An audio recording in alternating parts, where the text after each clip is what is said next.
Oh, I don't know. Are you there yet, Nicole? Not quite yet. Okay.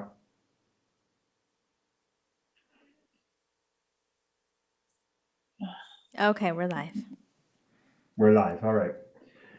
Good evening and welcome to the closed session of Beaumont City Council for Tuesday, February 16th, 2021. I will call this meeting to order at 5:03 p.m. Nicole, can I have a roll call, please? Yes, sir. Councilmember Santos? Here. Councilmember Fenn? Here. Councilmember Martinez? Here. Mayor Pro Tem White? Here. Mayor Lara? Here. Thank you very much, Nicole. So, in response to Riverside County remaining in the purple tier, which prohibits indoor gatherings, this meeting will be conducted in a virtual format only. Participation is encouraged by emailing any public comments to the city clerk's office or by calling in using the phone number provided in the front of the agenda. Do we have any public comments at this time, Nicole? I have no written comments. Carrie, do we have anyone on the line? No callers on the line. Thank you very much. Mr. Pinckney, would you please read the items for closed session? Yes, the council will be meeting in closed session. Item number 1 is conference with legal counsel regarding potential initiation of litigation pursuant to Government Code Section 54956.9D4, one potential case. And item 2 is conference with legal counsel regarding existing litigation pursuant to Government Code Section 54956.9D1, and that's one case, City of Beaumont versus Norton Rose. Thank you very much, Mr. Pinckney. So with that, we will adjourn to closed session at 5:05. And Nicole, if you let us know when we're out. Okay, I just made Carrie the host and I will leave the meeting and then we'll leave in the control room.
The carts freeze together.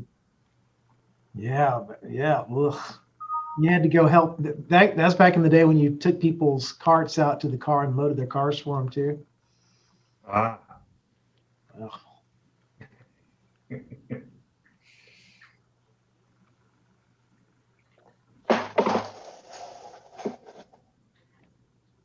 But Christina doesn't know those days. I do, and I've never been so glad to be back in California as I am over the last week or so. you know, it's Yeah. interesting. I saw something where the wind turbines froze. Ooh, They were calling for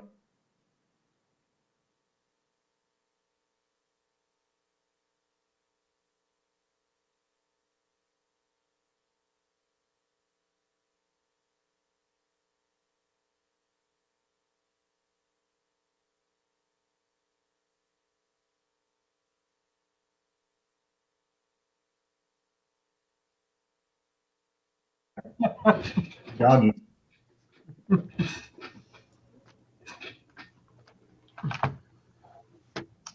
Of course, California, I found out that 50 degrees is cold here. That's right, buddy. Still short weather, though.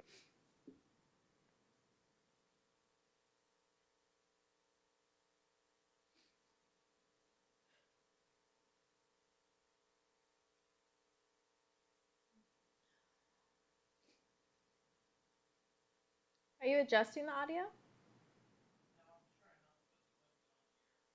Oh, I didn't realize it was live.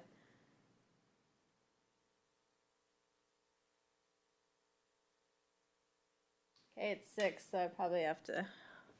Eat frozen beef jerky. I was mowing the lawn.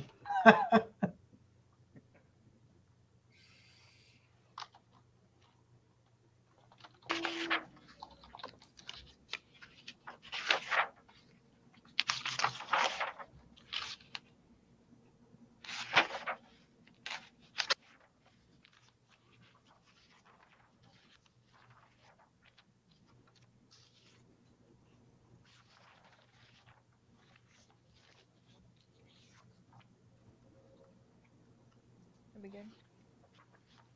Okay, we are live whenever you are ready to start. Okay. Well, thank you. We are back from closed session. It is Tuesday, February 16th. And with that, Mr. Pinckney, can you please give us a report out from closed session? Yes, the council met in closed session. Item number 1 was conference with legal counsel regarding potential initiation of litigation pursuant to Government Code Section 54956.9D4. One potential case. There was no reportable action taken. Item number 2, conference with legal counsel regarding existing litigation pursuant to Government Code Section 54956.9D1. One case, City of Beaumont versus Norton Rose. There was no reportable action taken on that item.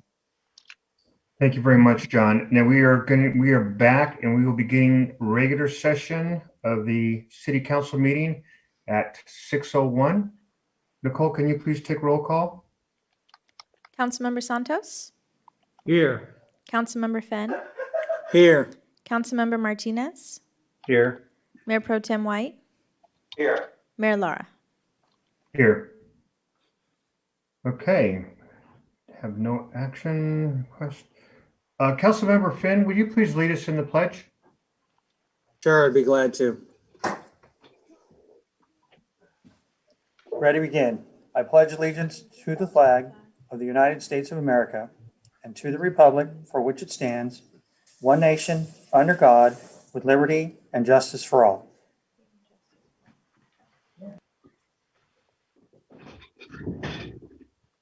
Thank you, Councilmember Finn. Nicole, do we have announcement recognitions? We do have a certificate of recognition that we will be sending to Mr. Rick Bishop for his retirement. If you'd like, I can read the certificate, or you can read it if you'd like. I will go ahead and read the certificate, Nicole. This is to Mr. Bishop. On behalf of the Beaumont City Council, we congratulate you on your retirement and 20-year tenure with Western Riverside Council of Governments. The accomplishments achieved for the region show your dedication and value, and for that, we thank you. Rick, I just want you to know what a pleasure it's been to work with you. I know I've only been on the board for a short time, but in that time, you have led with honor, dedication to the people that you serve, and for that I am grateful. Thank you. All right, moving on, we have public comment period. In response to Riverside County remaining in the purple tier, which prohibits indoor gatherings, this meeting will be conducted in a virtual format only. Participation is encouraged by emailing any public comments to the city clerk's office or by calling in using the phone number provided at the front of the agenda. And Nicole, do we have any public comments at this time? I have no written comments. Carrie, do we have anyone on the line? No callers on the line. Okay. Since we have no comments at this time, we'll move to the consent calendar. Are there any items that council wishes to pull for discussion? Seeing none, do we have any items where we have public comments on at this time? I have none. Okay, I look for a motion. Mayor, I'll make a motion to approve the consent items number 1 and 2. A motion by Councilmember Martinez. I'll second. Yeah, roll call. Councilmember Santos? Yes. Councilmember Fenn? Yes. Councilmember Martinez? Yes. Mayor Pro Tem White? You're muted. I see your thumbs up. Mayor Lara? Yes. Okay, that brings us to the public hearing portion. So we have to hold a public hearing and adopt a final one-year extension of ordinance number 1121 of an interim urgency ordinance for temporary moratorium prohibiting tire sales and tire repair establishments. Ms. Taylor, will you be giving us the staff report? Yes, sir. Good evening, everybody. Can you hear me okay? Yes, ma'am. Great. Before you tonight for your consideration is the final one-year extension of Ordinance 1121, which is an interim ordinance regulating temporary moratoriums prohibiting tire sales and tire repair establishments. By way of background, back in early 2020, staff brought before City Council a discussion item to talk about tire sales and tire repair establishments. The staff had been receiving a proliferation of requests to establish specifically in the downtown. During that time period, we were in the process of working on the general plan update and working on the downtown area plan. And we had some concerns about consistency of the uses occurring in the downtown area. Additionally, the zoning code did not expressly address tire sales in the zoning matrix, but used a variety of definitions to identify the uses.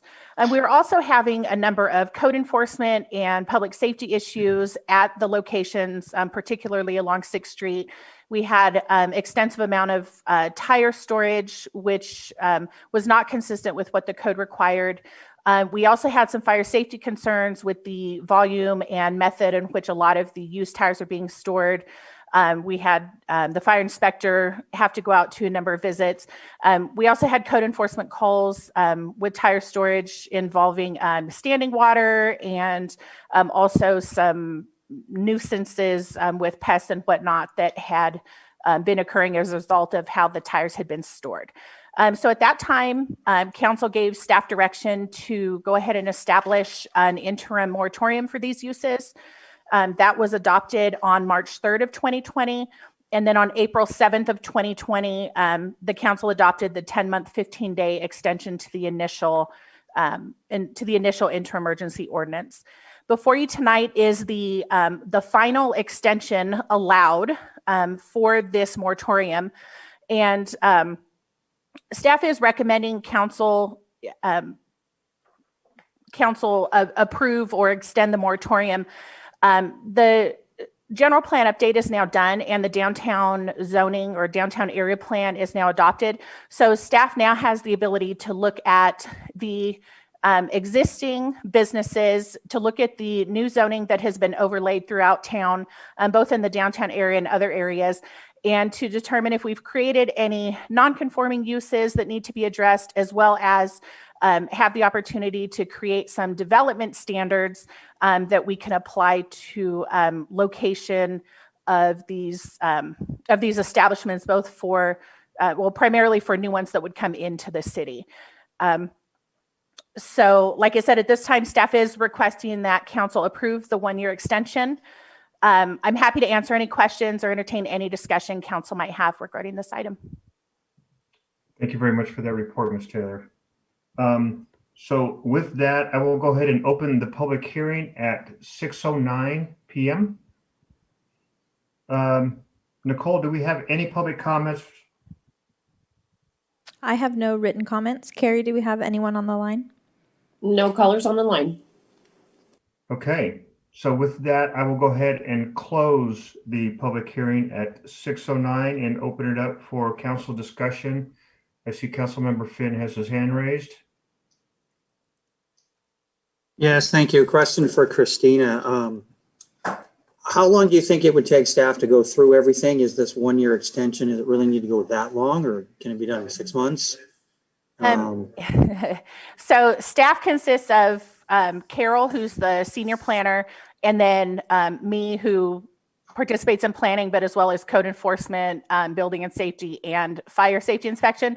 So it is sort of a balancing act with all the work that we have. Ideally, I would like to have this before council in the summer. And it's not just the tire sales moratorium, but the existing storage moratorium that was actually extended prior to you coming on council. That was back in October.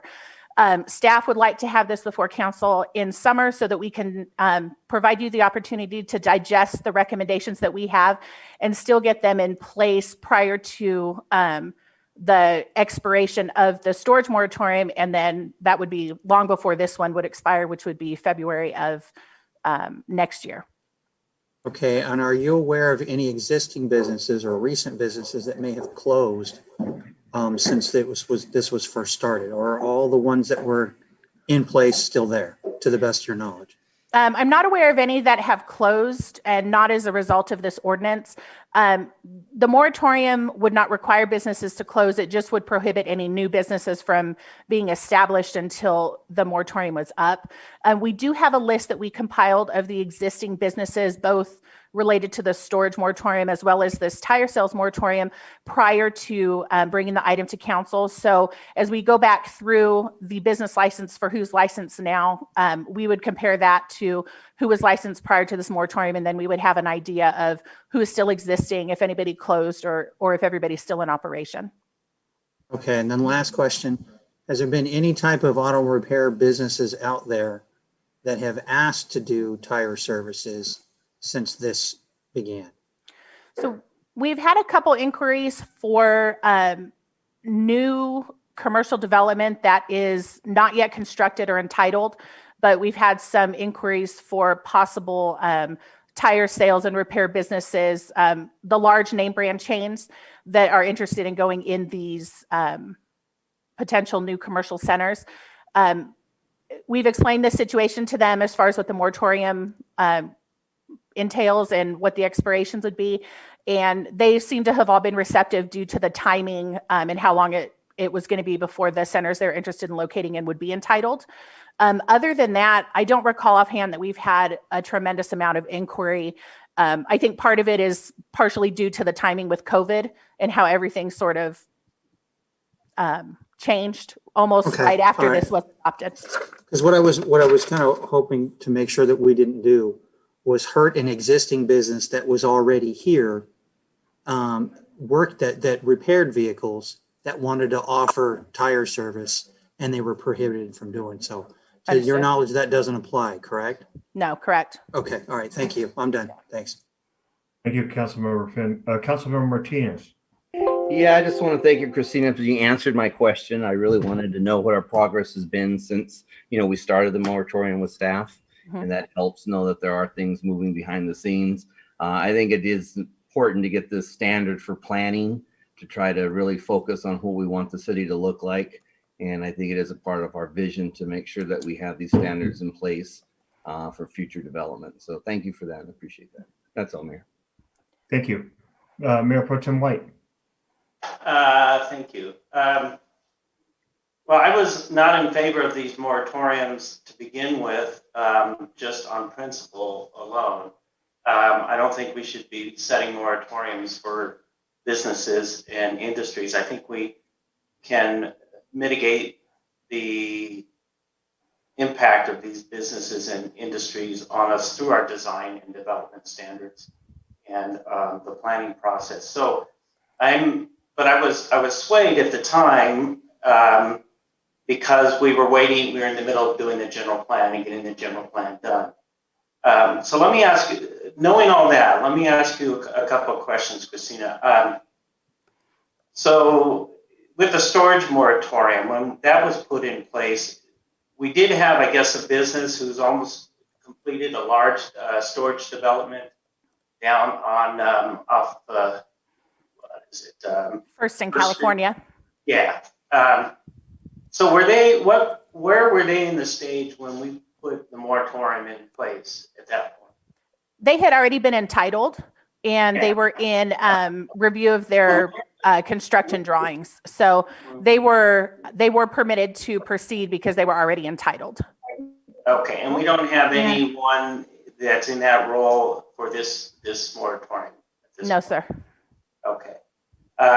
And I think Mr. Finn asked a good question, which was the time it's going to take to create the design and development standards so that we can undo the moratorium. I understand that I think the way the moratorium law works is we can only extend it twice. So we can't extend it just 6 months if we determine later that we need to extend it a full year, and that's why we can't do that. But nothing's stopping us from saying the moratorium is over early. That is correct. So you as council have the option to not extend this moratorium. Once we have development standards in place, if it's June, July, or August, something along that timeline, council has the ability to lift the moratorium early as well. Okay, and you mentioned that you would be going back to review the existing businesses to see if you've created any non-conforming issues for the existing businesses. And let's say that you do find some non-conforming issues with existing businesses. How do you deal with that? So that's a good question. I think we will have to look and see where those non-conforming uses are and where they are in relationship to what type of development standards and areas these businesses will now be permitted to operate. And then we would have to determine, what the approach would be. The city's municipal code does have a non-conforming use section of the code that basically says a business that's or any operation, could be residential as well, that's non-conforming can continue to operate in perpetuity. It just cannot be expanded. So a business, even if it was determined to be non-conforming based on changes to the zoning in the downtown area plan, it could still operate as long as it maintained its current footprint and didn't expand the extent of its location or operation. So in your process of doing the design and development standards, will you be taking into account and will it impact the direction you go if you determine there are existing businesses that that won't conform with new development and design standards? Or are you are you going to go with the clean slate and start there, or are you going to start with what we've already approved? So we will look at the current zoning. So we'll look at the new zoning for the downtown area plan. Staff does not intend on proposing any zone changes or any modifications like that. The information we'll present to council may include a variety of options that could entertain amending a use table. It could provide some information about different location options. As far as the non-conforming use section, I don't know. I'd have to chat with the city attorney's office about what extent we have, or what option we would have to work within those parameters, I guess. But, the intent is not to be prohibitive to businesses. It's to try and balance the need of businesses and the desire for those businesses to be in the city with the goals and visions that are established in the downtown area plan and the general plan as a whole, and to try and be consistent with the zoning code that's in place. And the development and design standards, do you create those and work on those just on, as the city being the only stakeholder in that, or do you include industry representatives from tire services and things like that? So we can absolutely include outreach to the businesses. That's pretty typical when you're creating whether it's zoning or whether it's design standards specific to a use. So we can do some outreach to those businesses, both for storage and for tires. We are starting with somewhat of a clean slate on design standards. So we'll be looking at what other cities in the surrounding area have as far as guidelines for these types of uses, because right now the city does not have any design guidelines for any type of businesses other than what's identified as guidelines in the general plan. And in your experience, and what would you do if you came across the same scenario that you just explained, where we don't have any design standards to start with, and maybe our general plan was done 4 or 5 years ago? Would you be putting a moratorium in to stop the industry and start working on design development standards? I don't think we would do that generally across the board just for any use. We did it with the storage and with the tire sales primarily because we were really having a proliferation of requests, and we were concerned about the locations and the consistency with both the economic development strategic plan and what we knew was going to be coming out in the downtown area plan. So typically speaking, no, we would not just immediately go to establishing a moratorium. It's something that is sort of a last resort to try and address an issue. So, when I raised my concerns over the moratoriums when we passed them the first couple of times, again, the issue was, we got to get our general plan done. And you just mentioned that you had some concerns that we would hold to our general plan. So I think that the general plan in the downtown area has already, I think you did a good job on putting the plan together, and that we already have the assurances that we're going to follow those plans. And the fact that I don't think you would be doing a moratorium if it wasn't at a convenient time, because we stopped the moratorium for these, for the general plan, that I'd like to see you go forward without a moratorium on tires and develop the standards as if the scenario I pointed out to you, which was you didn't have the convenience of just completing a general plan. And so that's all my comments. Thank you, Mayor. Thank you. Councilmember Finn, you have another question? Yes, I do. It triggered it from Councilmember White's comments. My question is, for non-conforming use, if the property is sold, can the new purchaser continue that business? And then also, as part of that question, if the business is sold but not the property, does that same situation still apply?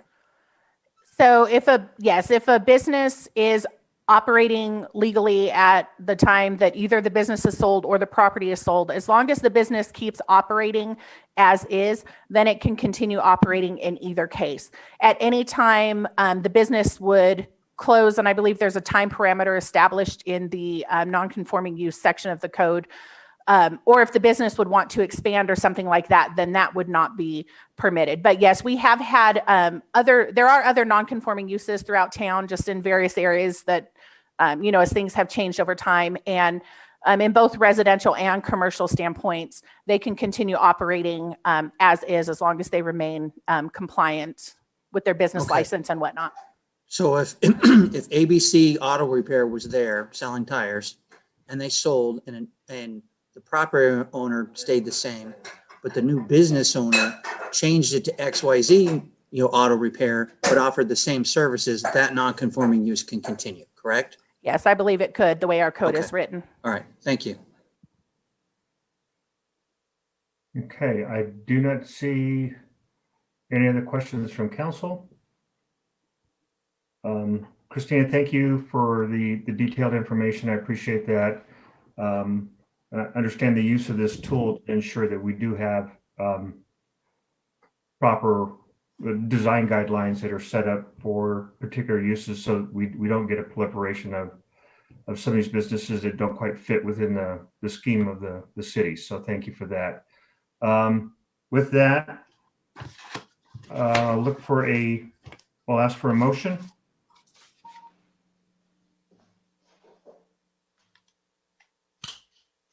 Mayor, I'll make the motion.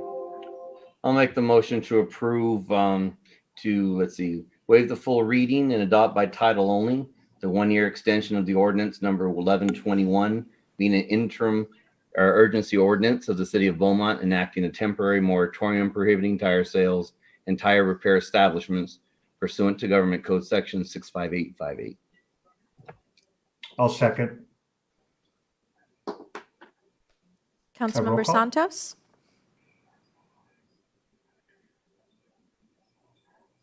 Councilmember Santos? Aye. Councilmember Fenn? Yes. Councilmember Martinez? Yes. Mayor Pro Tem White? No. Mayor Lara? Yes. Thank you. And that brings us to action items. Action item number 4, First Amendment to the Professional Services Agreements with Chambers Group, Inc. and Placeworks, Inc. for on-call environmental services for a 1-year extension through July 1st of 2022. I have staff report by Ms. Christina Taylor. Thank you, Mayor. Before you this evening, Council, is a request for a 1-year extension to the professional service agreement with both Chambers Group and Placeworks for environmental services provided to the Planning Department. In April of 2018, the staff released an RFP for on-call services.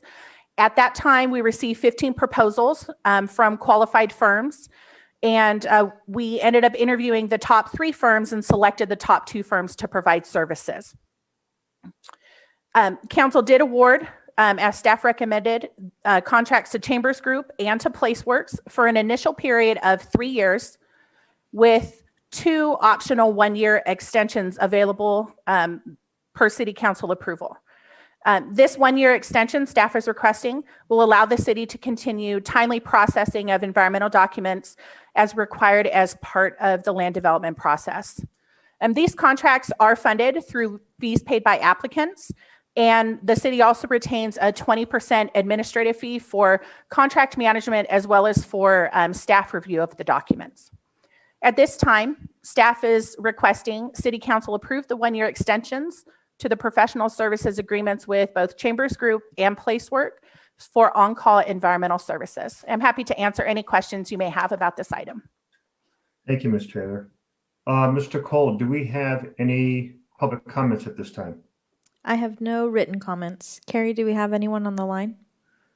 No callers on the line. Okay, I'll open it up for council discussion or a motion. Mayor Pro Tem White. I just can't talk enough tonight. So I guess this is sort of a quick question for John and then a comment for Mr. Pinckney. With most of these professional services, if we ran into problems, we sign a 3-year contract, we run into problems 6 months, 8 months into the contract, we would be able to terminate the contract. Is that correct? Yes, typically our contracts provide, I'm just trying to pull it up here, for termination on 30 days notice or less. And let me just see here. The 20-day notice, no cause. So, Okay, and so we still have that in this one, I assume, correct? We do. Yes, sir. That may explain. I was gonna make the comment that we are extending every one of these 3-year. I know it's all coming around to the time when we started them 3 years ago, and it seems like we're extending them all. So I think the staff and mainly the council have done a great job in selecting contractors and our consultants. So that's all I wanted to say. Thank you very much, Mayor Pro Tem White. I see no other hands raised from council. I will look for the motion. I'll go ahead and make a motion to approve a one-year extension to the professional services agreements with Chambers Group, Inc. and Placeworks, Inc. for on-call environmental services. I'll second that. Thank you. Nicole, you take roll? Councilmember Santos, Aye. Councilmember Fenn, Yes. Councilmember Martinez, Yes. Mayor Pro Tem White, Yes. Mayor Lara. Yes. Thank you. Okay, that brings us to action item 5, approval of purchase order not to exceed 100,000 for SCADA services provided by SKM Engineering LLC. We have a staff report on that. Good evening, Council. It's Thaxton Van Bell, Chief Plant Operator. Yes, for you tonight is what I consider to be kind of an administrative item for SKM Engineering. They perform our SCADA services, our contractor for the new plant. They do the design programming.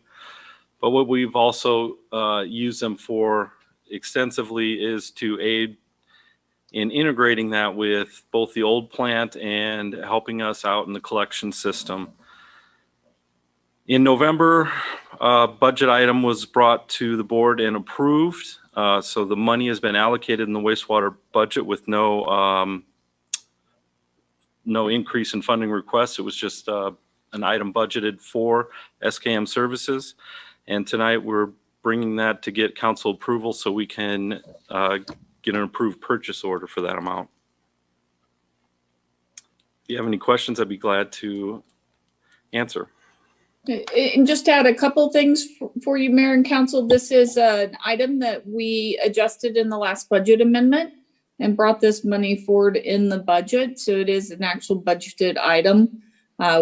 We do anticipate that this will go on this year as well as possibly next year, and then hopefully see that amount diminish over time as we get more familiar with the plant operations and maybe not have as many of the bugs to work out. But this was part of your last budget amendment to wastewater. Thank you. I see Mayor Pro Tem White, you have a question? I just forgot to unraise my hand. Just testing you. Oh, Councilmember Finn. Yes. How does this this budget for this year compare to years past? I know with the upgrade of the facility, you know, and they're able to take on more. So has that increased proportionally with that? And then also with my experience coming from the San Diego Pass Water Agency, I am familiar with the SCADA, you know, a little bit and so forth and what goes into that. Is this same company used in other districts, you know, locally and so forth? And, you know, just want to get a general knowledge a little bit more about that particular firm, if I could. So this particular firm is used by some other local agencies. I know for a fact they're used by some of the desert agencies because we've been able to share parts and resources with those other agencies, with them being the universal contractor between them. And I know they're working on another facility, a startup in San Bernardino.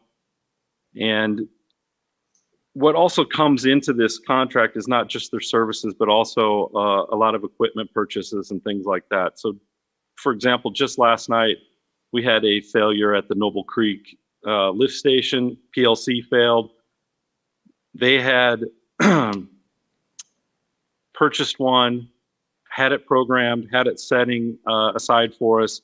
We were able to go out there remotely with a laptop, do the install, have them log in, get it up and running, and then we got that lift station back up and running, you know, through that kind of partnership and mechanism. Wow. Yeah, and I think in addition to that, Councilmember Fenn, this is the company that was contracted through the design firm to build the SCADA system. So that's why it's important, and that's why they're basically a sole source at this point, because we are still working out a lot of the design parameters on the SCADA system at the plant. And then subsequently, you have hired this firm to do your PLC project at the lift stations, which will integrate all of those also into the plant operations. We anticipate, we kind of looked at this as, could we hire an employee to do this, or would it be better to contract this out? We ultimately decided that hiring an employee at this magnitude was not cost effective, and that it was better to have somebody who actually designed the SCADA system be on call 24/7 for our operations. Okay, great. And so then the other part that wasn't answered just yet, how does this compare to maybe last year's budget and maybe even going forward? Do we expect this to increase as capacity increases, or is it just a general, like relatively constant cost to expect on this? I understand we got some ups and downs with equipment and so forth, and it's nice to know that it covers that as well, versus having to come back and wait for council before something gets fixed or something, or it has to go to Todd to get authority to approve an invoice. I But think just wondering how it compares. Yeah. In the No, past, it's definitely an increase from the past because of the complexity of the operations that we have going on at the plant, and the fact that we're now bringing in the lift stations in a multi-communication process. Going forward, we would hope that this would decrease in time, but we are planning in our fiscal model that this amount remains constant for at least 2 years. And then we'll be able to evaluate and see where we are at that point. Okay, very good. Thank you. Council, forgive me. I need to check back in with Nicole in regards to public comments. Nicole, do we have any public comments? I have no written comments. Carrie, do we have anyone on the line? No callers on the line, Nicole. Okay, fantastic. So moving forward to council discussion, does council have any other questions, or can I get a motion? Mr. Mayor, I'd like to move that we approve the order in the amount of not to exceed $100,000 for SCADA services by SKM Engineering LLC. We have a first. We have a second by Councilmember Martinez. Thank you. You take roll call? Councilmember Santos? Aye. Councilmember Fenn? Yes. Councilmember Martinez? Yes. Mayor Pro Tem White? Yes. Mayor Lara? Yes. Brings us to action item number 6, authorize city staff to create a facilities use agreement with Fellowship Church for establishment of an incident command post to be used in the event of floods, mudslides, and debris flows resulting from the Apple Fire and El Dorado fires. Good evening, Mayor and Council. And so I will read directly from this staff report just to really bring home the gravity of the threat to the city of Beaumont and our surrounding areas. And as you all are quite aware, the Apple and El Dorado fires were quite devastating, scorched about 55,000 acres of the mountain to the north of the city of Beaumont and surrounding areas. Of course, it eliminated the brush from the hillsides, scorched the earth, and it really changed its composition and its ability to retain the water. Working with area experts in hydrology, geology, and forestry, we know that we've been preparing, I think even before the fires were extinguished, the leadership team here in the city have been preparing for the mud debris and the flow, just knowing what it was going to bring with it. With that, we had an intense rain event, January 29th through the 31st, that took us almost to the threshold. There was the incident command post was mobilized with city staff, the Riverside County Sheriff's Department, County EMD, and County CAL FIRE, or as you say, the County Fire Department, which is CAL FIRE. Very fortunately, even though some evacuations were ordered in Noble A and Noble F, those areas did not directly impact the city of Beaumont. So we did not have evacuations of our residents, but they were under close watch, and Riverside Sheriff's was evacuating some of the Cherry Valley residents. What we found is that some of our normal, I shouldn't say normal, but our some of our standby facilities with the school district that we have partnerships with to use in the event of Red Cross or other evacuation zones were actually in the threat of the flood zones. And And then as we looked at the size and the scope of a joint mobile command post, we realized that the city facilities just are not adequate at this time. We identified early on the Fellowship in the Past Church as having a sort of elevation to its layout that served us well. And it certainly was large enough with the parking facilities and the structures to accommodate a multi-agency command post. Again, very fortunately that the rain did not bring the concerns that, well, they didn't materialize, let's say. And we discovered that the Fellowship in the Past Church served our needs adequately. And so we spent a little bit less than $1,000 in some overtime and some preparation for this flood event. And what we would like to recommend that council allow city staff to enter into a facilities use agreement with the Fellowship in the Past Church. It allows continued use of the facilities until the threat of flooding events have waned. As you know, we're expecting a 4 to 5 year window of threats of mud flow and debris because of the burn scar. With that, I'm prepared to answer questions that you may have. Thank you, Chief. Nicole, do we have any public comments regarding this action item? I have no written comments. Carrie, do we have anyone on the line? No callers on the line, Nicole. Thank you very much. So I'll open it up for council discussion. And I see Councilmember Finn has his hand raised, and then Councilmember Martinez. Yes, thank you. Chief, are you aware of any additional expenses this is going to bring onto the church? So absolutely, because they were not geared exactly towards having the Wi-Fi capacity to support 4, perhaps more agencies to use their facilities. They need to conduct some upgrades. But what could offset that is if we enter into this facility agreement and we pay them, then they can certainly use that to upgrade their facility in the sense of having some electrical capacity for a large generator or some other internet or Wi-Fi components. Okay, but you don't think anything structurally in terms of additional outbuildings or anything like that would need to be constructed to make this happen? No, and no, sir. And again, this facility was identified for its proximity to the county and the north end of Beaumont, and that it is large enough to support this. If this was a local only command post, then the city of Beaumont has the facilities to support those missions. Okay, all right, very good. And a big thank you from me to the church on being a good neighbor and wanting to help make this happen and look out for everybody's needs. So I appreciate that. Thank you. You're welcome. Councilmember Martinez.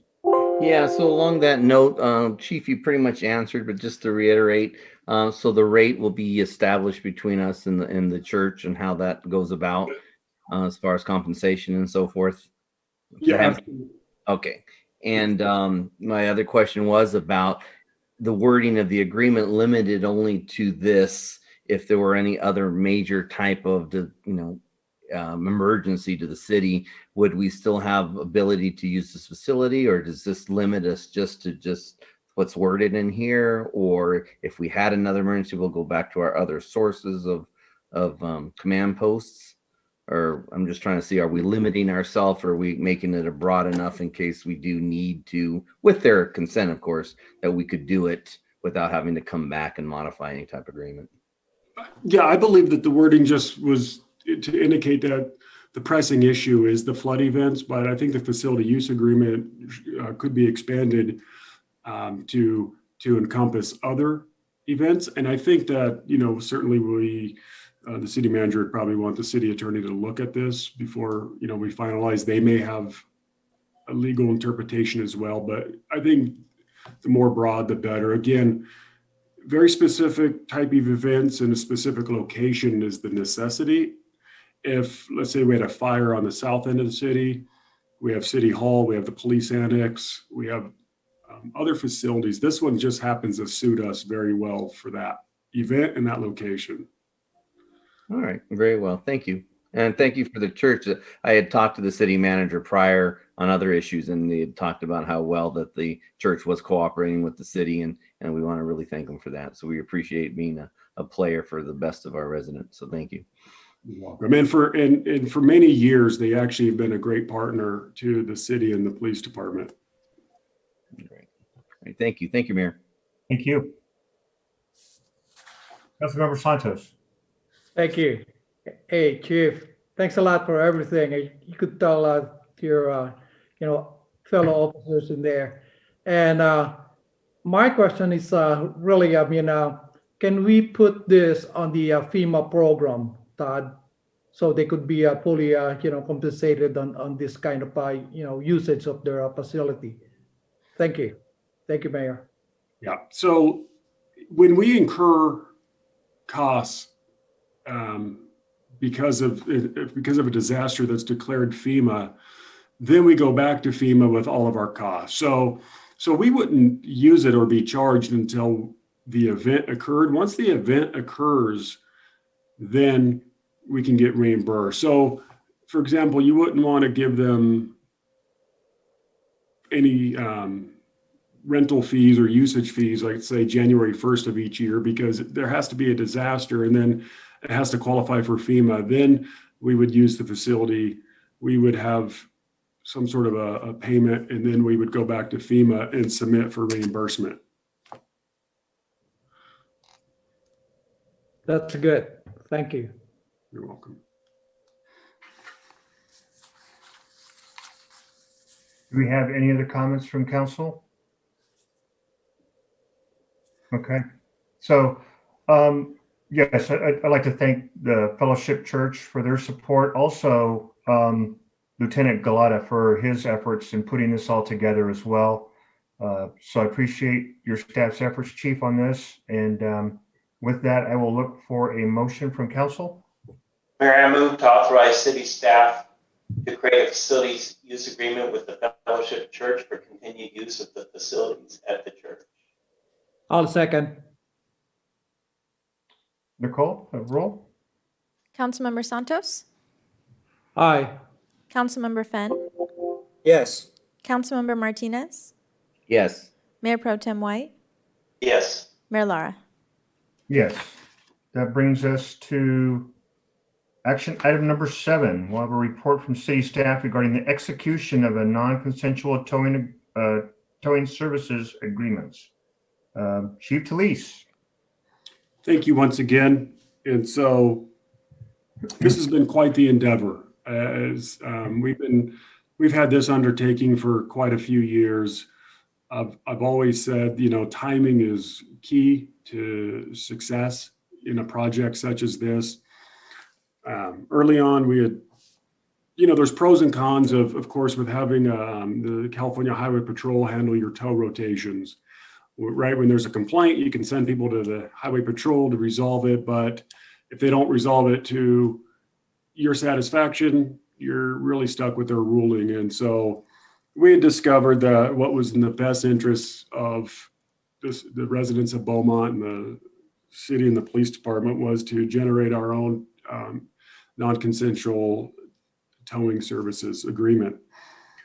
And so we had issued the RFP for about 21 days from December 7th to December 28th. And in that, we received 5 responses. What's unique about, too, is, if I may add, about local, what I call local control, is that we received 5 responses.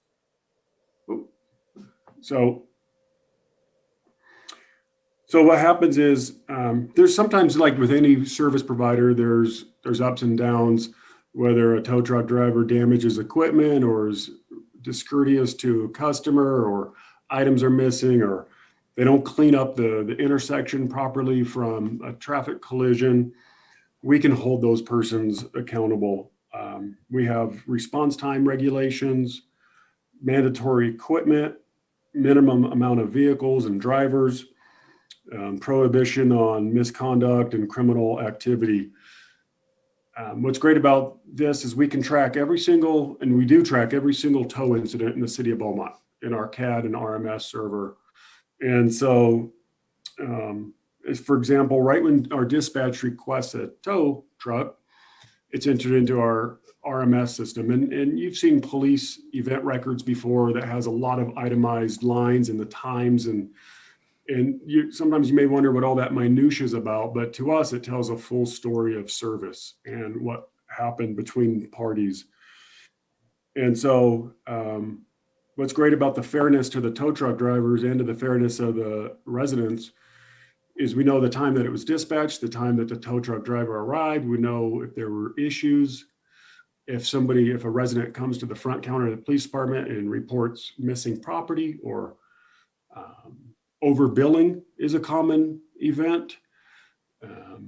We have a record of everything. And so the reason that's important is, as is your chief of police, the municipal code gives me a wide array of authority to hold these tow truck operators accountable. But again, it's not based on capricious thought or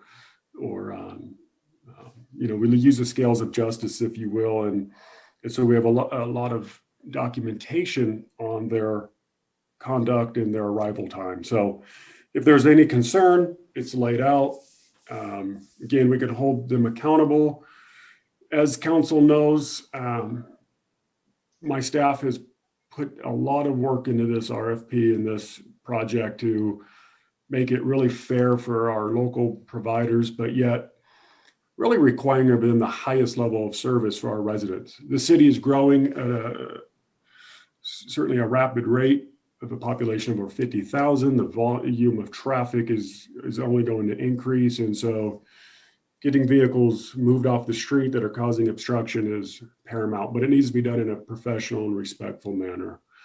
We follow the caretaker doctrine, which is set by the Supreme Court. And so once we take custody of that vehicle, we're the caretaker of it. With that, we selected 3 of the local tow providers and 2 out of city. They're operating out of the city of Banning. And so you have Stagecoach, Statewide, DNS, M&M, and Dom's Towing. They met the minimum standards. Again, I always look at minimum standards as your starting place. And so as the volume increases and they're able to enhance services, we'll have that expectation that they will be able to do that. The recommendation tonight is that you receive this report and file. Of course, you've already established the authority of the chief of police under Municipal Code 5.51.080, which has me to execute towing services on behalf of the city. The last caveat too is I think it's important that each step. So I don't act in a vacuum. Any action I take has an appeal process. The city manager is the hearing officer in that event. And so if they do have a chance, my take on it is certainly to work with the tow operators if there is an issue, a concern from a resident, and we're starting to document some activity that doesn't meet our standard. The lieutenant, George Walter, is my administrative lieutenant. He's going to oversee this as my designee and can then establish a meeting with them, make sure that they're aware of the issues. So we don't just send them a letter saying, hey, you're suspended. We need to meet, we need to help you get your performance up, or else you could be suspended. Then we'd send them a second letter suspending them. And that's just to really put them on notice that we have expectations on behalf of our residents and they must meet them. With that, more than happy to answer any question or concern you may have. Thank you very much for that report, Chief. Nicole, do we have any public comments regarding this item? I have no written comments. Carrie, do we have anyone on the line? No callers on the line. So with that, I will go ahead and open it up to council comments. I see Councilor Martinez and Mayor Pro Tem White. Yeah, just real quickly, Mayor, did you call me? Yes. I did. Okay, yeah, just real quickly, thank you for this. I think it does bring that transparency out, and concerning, because I know one of these companies on here had a little bit of negative, quite a bit actually, or negative response on as far as some of the comments to them. So it'll be interesting to see, hold them to that higher standard to see, what we expect, and know that if they're not living up to that, we have the ability to remove them and so forth. So I think this is a great opportunity for us, whereas we didn't have that ability before. So just wanted to comment on that. So thank you. Appreciate that. Okay. Mayor Pro Tem White. Chief, I want to thank you and Deputy Chief for all the work that you've done on this. And I know that you've addressed my issues as I raised them, and I appreciate that. And I think it's I'm very happy with what you've come up with. I do want to raise a concern to the rest of the council that, we are, I fully understand why we're using resources outside of the city, because our local towers do not have the capability to handle everything that we need to handle. And we are working with a couple companies out of Banning.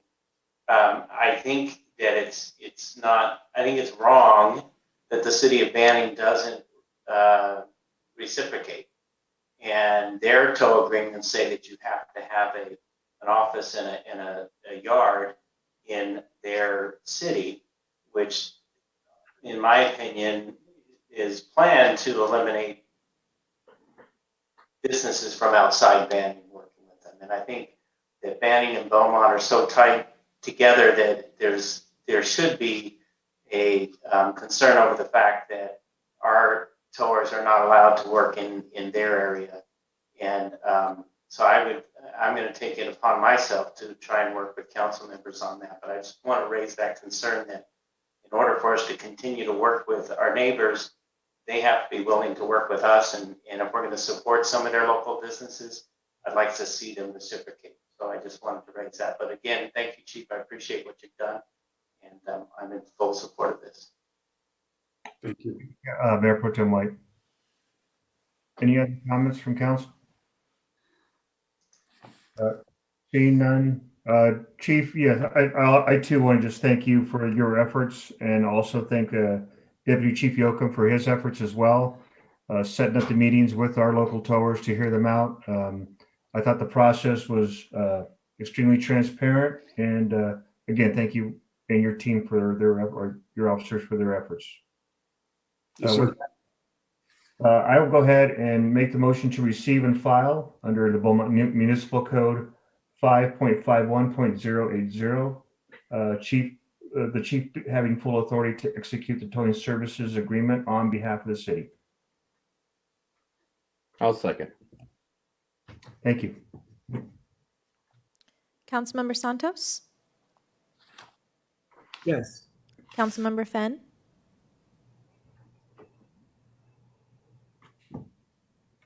Oh, you're muted. Councilmember Fenn? I was hitting my space button. Sorry about that. It wasn't working. Yes. Councilmember Martinez? Yes. Mayor Pro Tem White? Yes. Mayor Lara? Yes.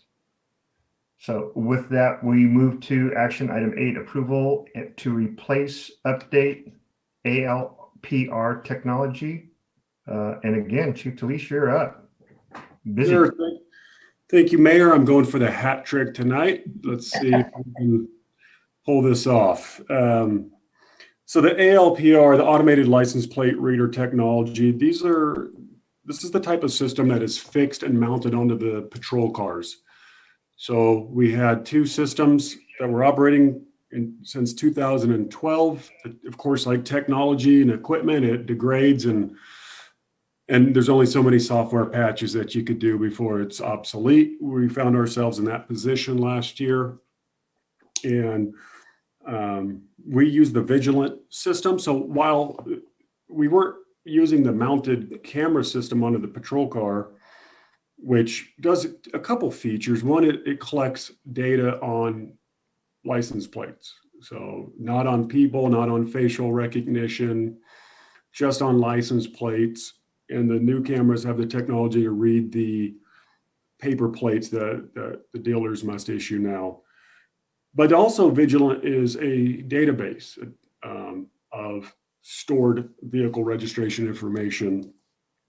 And the reason that's important is our detectives and our patrol officers access this information for investigative purposes only. And I wanted to highlight a few incidents to really drive home how critical, when we had no other information to go on, how critical this system was to us. For example, several years ago, we had an armed robbery with a firearm at our city bank. And like oftentimes criminals will try to get us to a different part of the city with a hoax call and then move to another part to actually commit a violent or serious felony crime. In this case, that's what they did. A shot was fired at the city bank, but we located a stolen vehicle, which is often the case. They'll steal a car, then they'll come and rob, and then they'll steal another car to get away.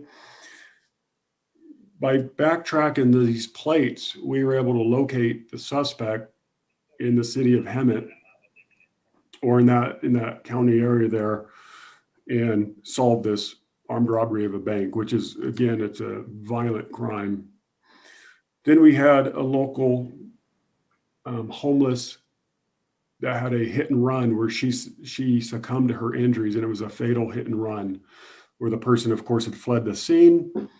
By searching through businesses' surveillance cameras, we found a vehicle that had damage to it. We were able to run that plate. We got a hit on it in Fontana, in the city of Fontana. And the suspect drove right to their house, and we were able to arrest this person for a fatal hit and run where we had no other information. We dismantled a major auto theft ring. And of course, because it scans plates in real time when the units are driving around, we have recovered numerous stolen vehicles. As you know, it's very costly when somebody has their vehicle stolen, and to be able to get their vehicle back before it's stripped or basically a salvage, you've really spared them, because the market value of a vehicle is. It costs so much more to replace than what you actually get to replace it, right? So this is how we use the system. It's not just used in patrol, it's also used by our detectives to solve crimes. And like I said, very serious crimes. So with that, again, I assure this council and the public that all the information gathered in the ALPR is vehicle registration that is accessible to all police officers on a need-to-know, right-to-know basis. That's how our policy mandates and dictates this information. And it's open, it's approved, it's lawful for legitimate law enforcement purposes only. And the cost of this would be $30,000, $872.15. I know that's a big cost. We have some excess monies in our SLESA account that I've asked council to approve for cadets and technology. This fits under that approval that you gave me to give to Riverside County.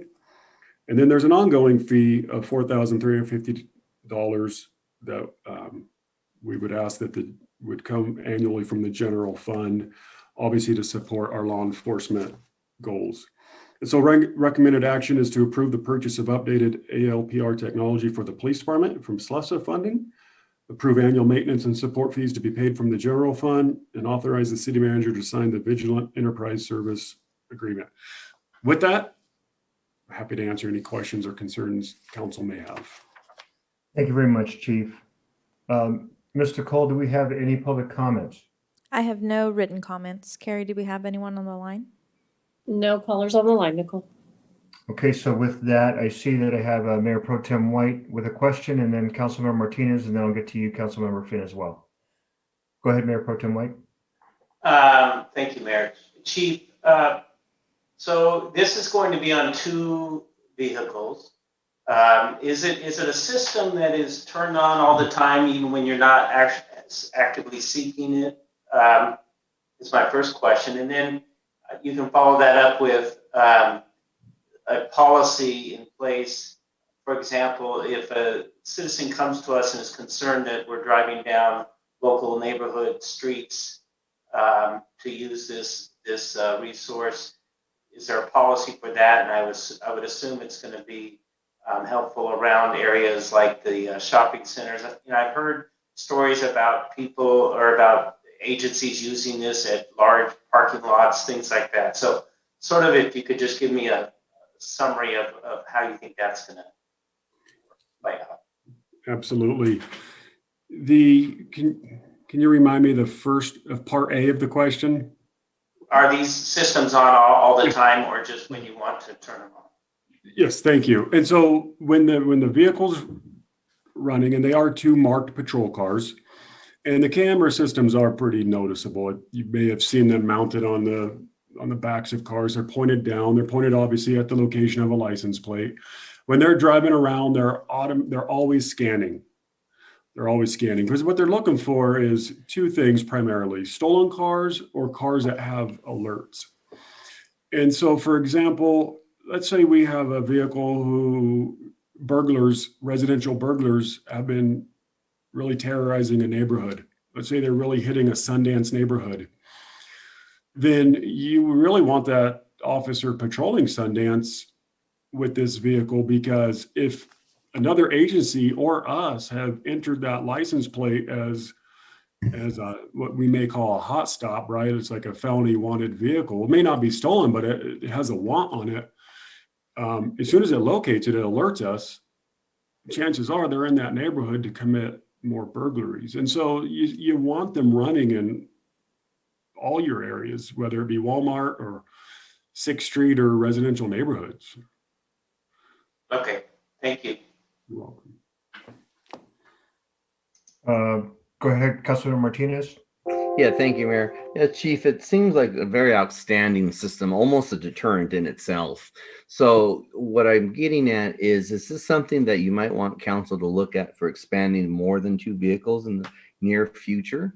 Or do you feel that 2 should be sufficient for the way it's been running?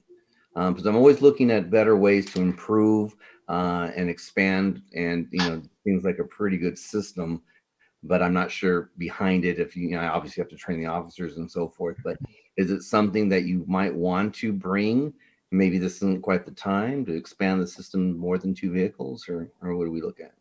Yeah, great question. Appreciate it. And so we're looking at 2 different things. In this case, the vigilant on the patrol cars, but there's another system that we've begun utilizing in the city. Not we as a city paying for it, but some private endeavors, public-private partnerships with the flock camera system. And those are fixed onto, like a light standard or a pole. And so you'll see those mostly in HOAs. And now we're expanding it where businesses are reaching out to us, asking how they can host a flock camera. And that's a fixed camera at an intersection. So let's say 1st and Beaumont Avenue, where that scans every vehicle coming in or leaving from SR 79, or any vehicle coming in or leaving from Sundance neighborhoods. Now, we don't maintain that system. It's not our data. That's the private public partnership part of it. So we can access it with the agreement. So to answer your question, right now we're going to evaluate the 2, because where we may come back to this council is to say, look, we've seen such great success with the flock camera system, the fixed camera system, that we need to invest into that. And maybe we grow this program, but we'll evaluate it. But there's a lot of technology out there that is really a resource multiplier for. I'll give you an example.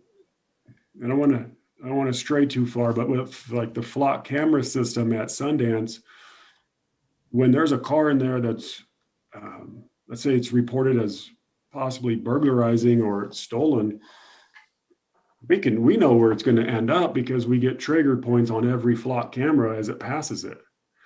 And so instead of driving through the neighborhoods quickly or not that, we'd want to drive erratically, but we want to catch burglaries have the potential to go so violent so quick.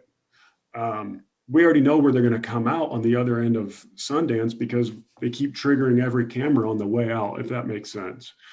And so to answer your question, perhaps, but we may be coming back to council with another resource.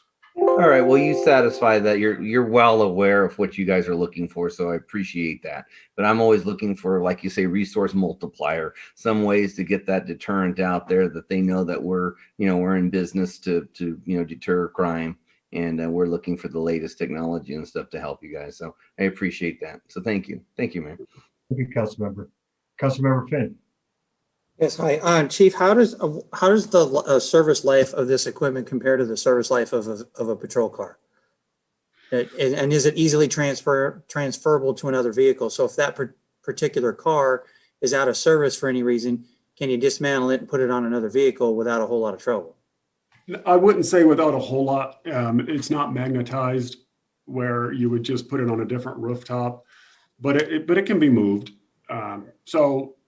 For example, as we rotate through cars each year, we get some new ones, and each year you approve us to replenish the fleet.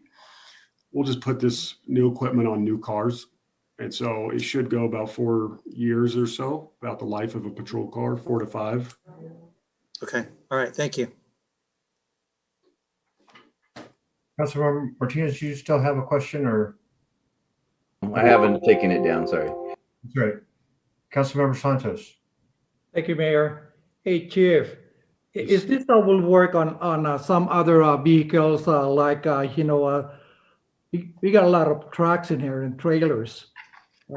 Does this thing will work on this? Even the towing boats and everything, because I've seen a lot of going in our city, getting those vehicles. I don't know if this will work on that. Thank you, Chief. You're welcome. And so any vehicle or trailer that has a standardized license plate or the paper plate from the dealers, it can read the optics, the optical character recognition. Again, I know sometimes the public has some concerns over this technology, but remember, it's on probably every FedEx truck, most 18-wheelers. There's always data being collected. It's not that it's being collected, it's what do you do with it? And so for us, it's only used in a criminal investigation with a need to know, right to know for us. That's how our policy states, and that's how we use it. Chief, to follow up on that, I mean, you said that there's a dealership, they do issue that. Does it this will work on the old plate vehicle on this? Let's say you have an old car, 80s, 90s, right, and they do use that. And I don't know how we're going to scan this. Thank you, Chief. Absolutely. And so my understanding is that this will read, so some of the older plates were the navy blue with the yellow lettering, some were the black plates with the yellow lettering. It could read the characters of the letters and the numbers. Okay. That's how it works on the paper plates. Great. Thank you. You're welcome. Seeing no other questions from council, I'll look for a motion. Mayor, I'll move to approve the purchase of updated ALPR technology for the police department from SLESA funding, approve annual maintenance and support fees to be paid from the general fund, and authorize city manager to sign the Vigilant Enterprise Service Agreement. Thank you, Mayor Pro Tem. I'll second. Second by Councilmember Martinez. Roll call. Councilmember Santos, I lost you. Councilmember Santos. I lost you. We have a motion currently with a second to approve, and I'm doing roll call at the moment.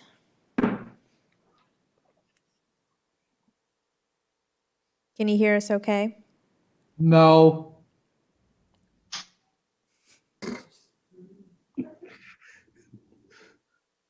Let me continue with the roll call and I'll come back to Mr. Santos. Go ahead. Councilmember Fenn, Yes. Councilmember Martinez, Yes. Mayor Pro Tem White, Yes. Mayor Lara, Yes. Councilmember Santos. Now I got you. I lost you in there. Yes. Thank you. Thank you. Okay, motion carries. Brings us to action item number 9. Contract for investment advisor and portfolio management services. Staff report from Mr. Mellencamp. Yeah, thank you, Mr. Mayor, members of the City Council. Before you is a request for approval of a contract. We've been working with the Finance Committee and with a subcommittee to work through this process and to bring you this recommendation tonight. What we're going to do is I'm going to pass it off to Jennifer Eustachian, who is a senior accountant with the Finance Department. And then she's going to introduce this item. I'm doing that because, quite honestly, this is her work. She really pulled the heavy load on all of this, including the initial draft of the policy, the draft of the RFP that we sent out, the review of that process. And so it's her work. I'd like her to bring this to you and talk about it. And then she'll introduce the recommended contractor as well. So Jennifer, please. Thanks, Jeff.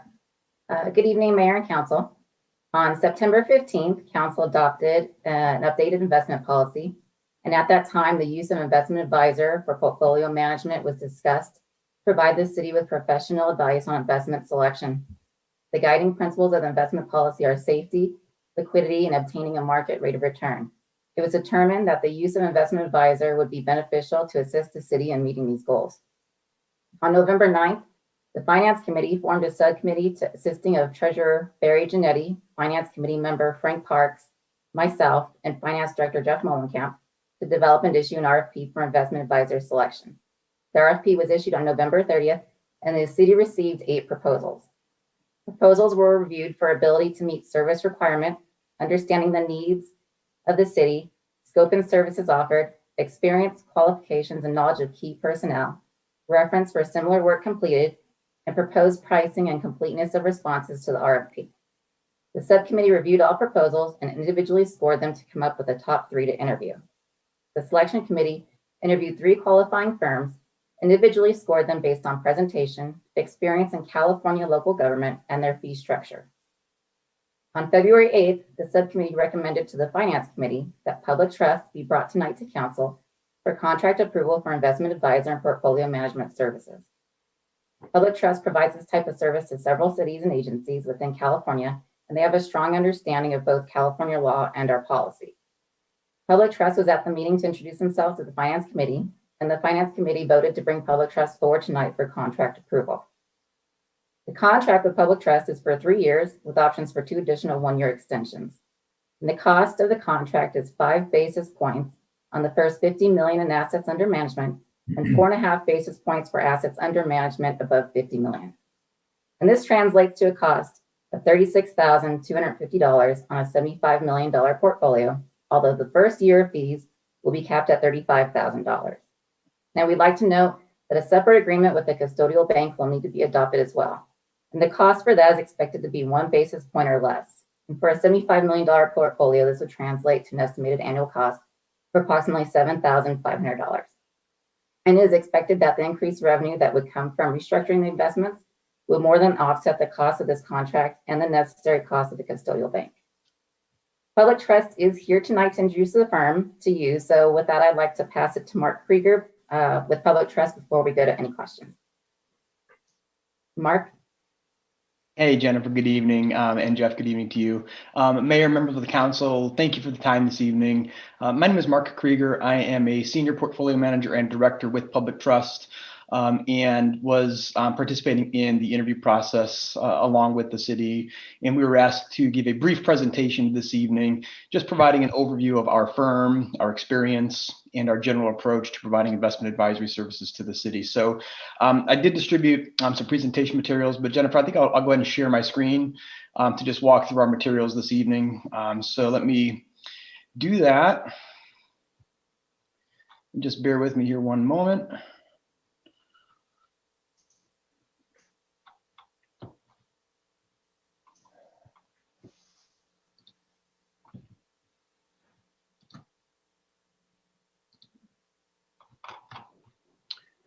I'm not seeing the screen that I want to share for some reason. Give me a moment.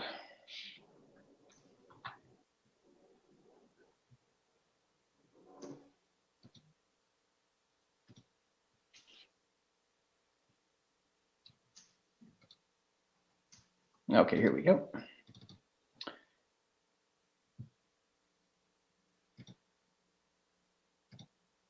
Okay, Jennifer, can you confirm that you can see my screen?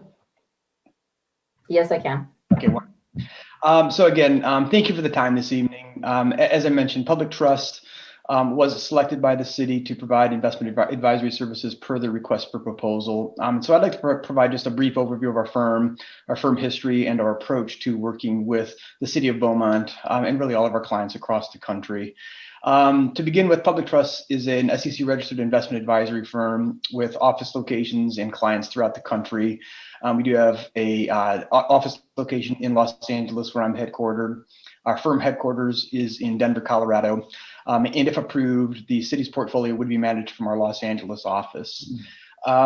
Consistent with the prioritized objectives of safety, liquidity, and a market return, our investment approach emphasizes those conservative principles. And again, we are focused solely on the public sector.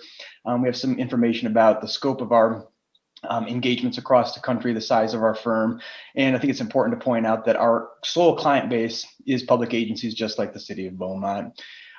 We have a very deep and experienced professionals within Public Trust, focus on all aspects of portfolio management. And as our most recent reporting period ended September 30th, the firm has approximately $48 billion of public funds under management at that time. As noted, we do have office locations throughout the country, as well as clients that span the United States. Our headquarters, as I noted, is in Denver, Colorado. I work out of our Los Angeles office, and again, that is the office location from which the city of Beaumont's portfolio would be managed. Our firm has undergone tremendous success over the last 8 or 9 years, and we think that's a direct reflection of our client-first approach to providing investment advisory and management services to the public sector. We provide such services in connection with pretty much all non-pension related assets that a public agency may have. So operating dollars, bond proceeds, other special funds that may require investment advisory services. But the continuing theme through our services is focused solely on the public sector. We don't manage any corporate cash. We don't manage any pension monies. We don't manage any equity portfolios. Our sole focus is on short maturity fixed income portfolios for the public sector. Important to point out that, again, our process, because of that focus, is very much aligned with the objectives of public agency investors. Risk management is a theme throughout our services, and we'll touch upon those concepts as we move through my remarks today.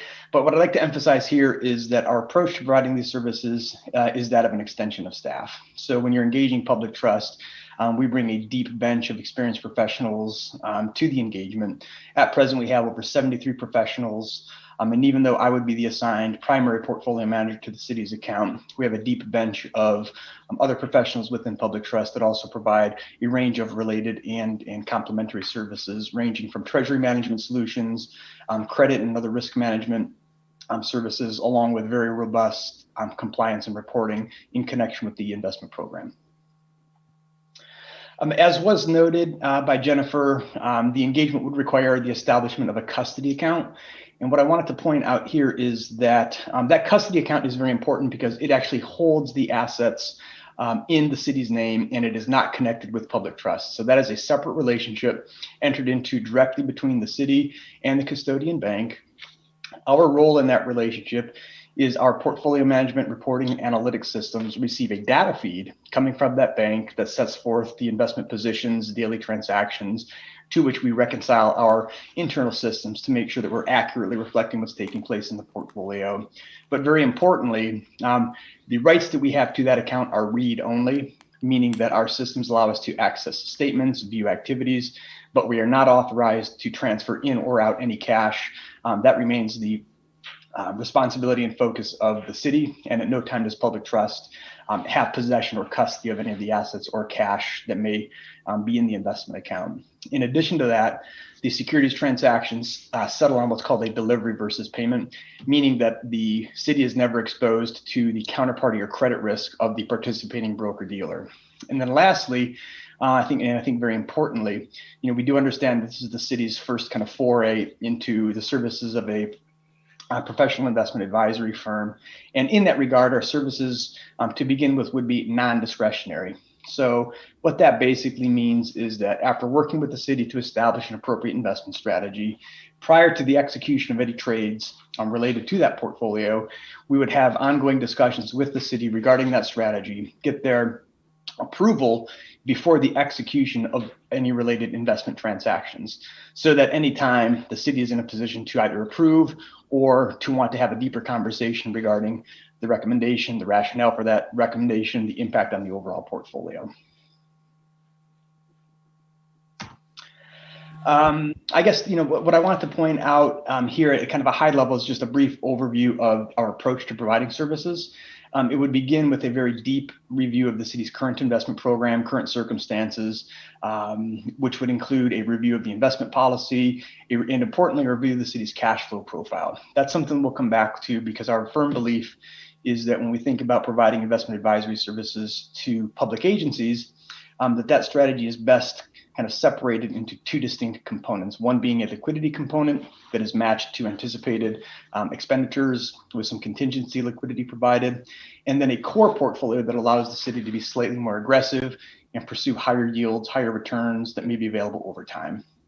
In conjunction with those ongoing discussions with the city, we would develop a investment strategy that's specifically tailored to the city's unique circumstances and risk tolerances. Again, because this would be a non-discretionary portfolio engagement, we would provide the city with kind of a modeled portfolio for their review and approval. And then prior to the execution or purchase of any of those related securities, we would obtain approval from the city before execution.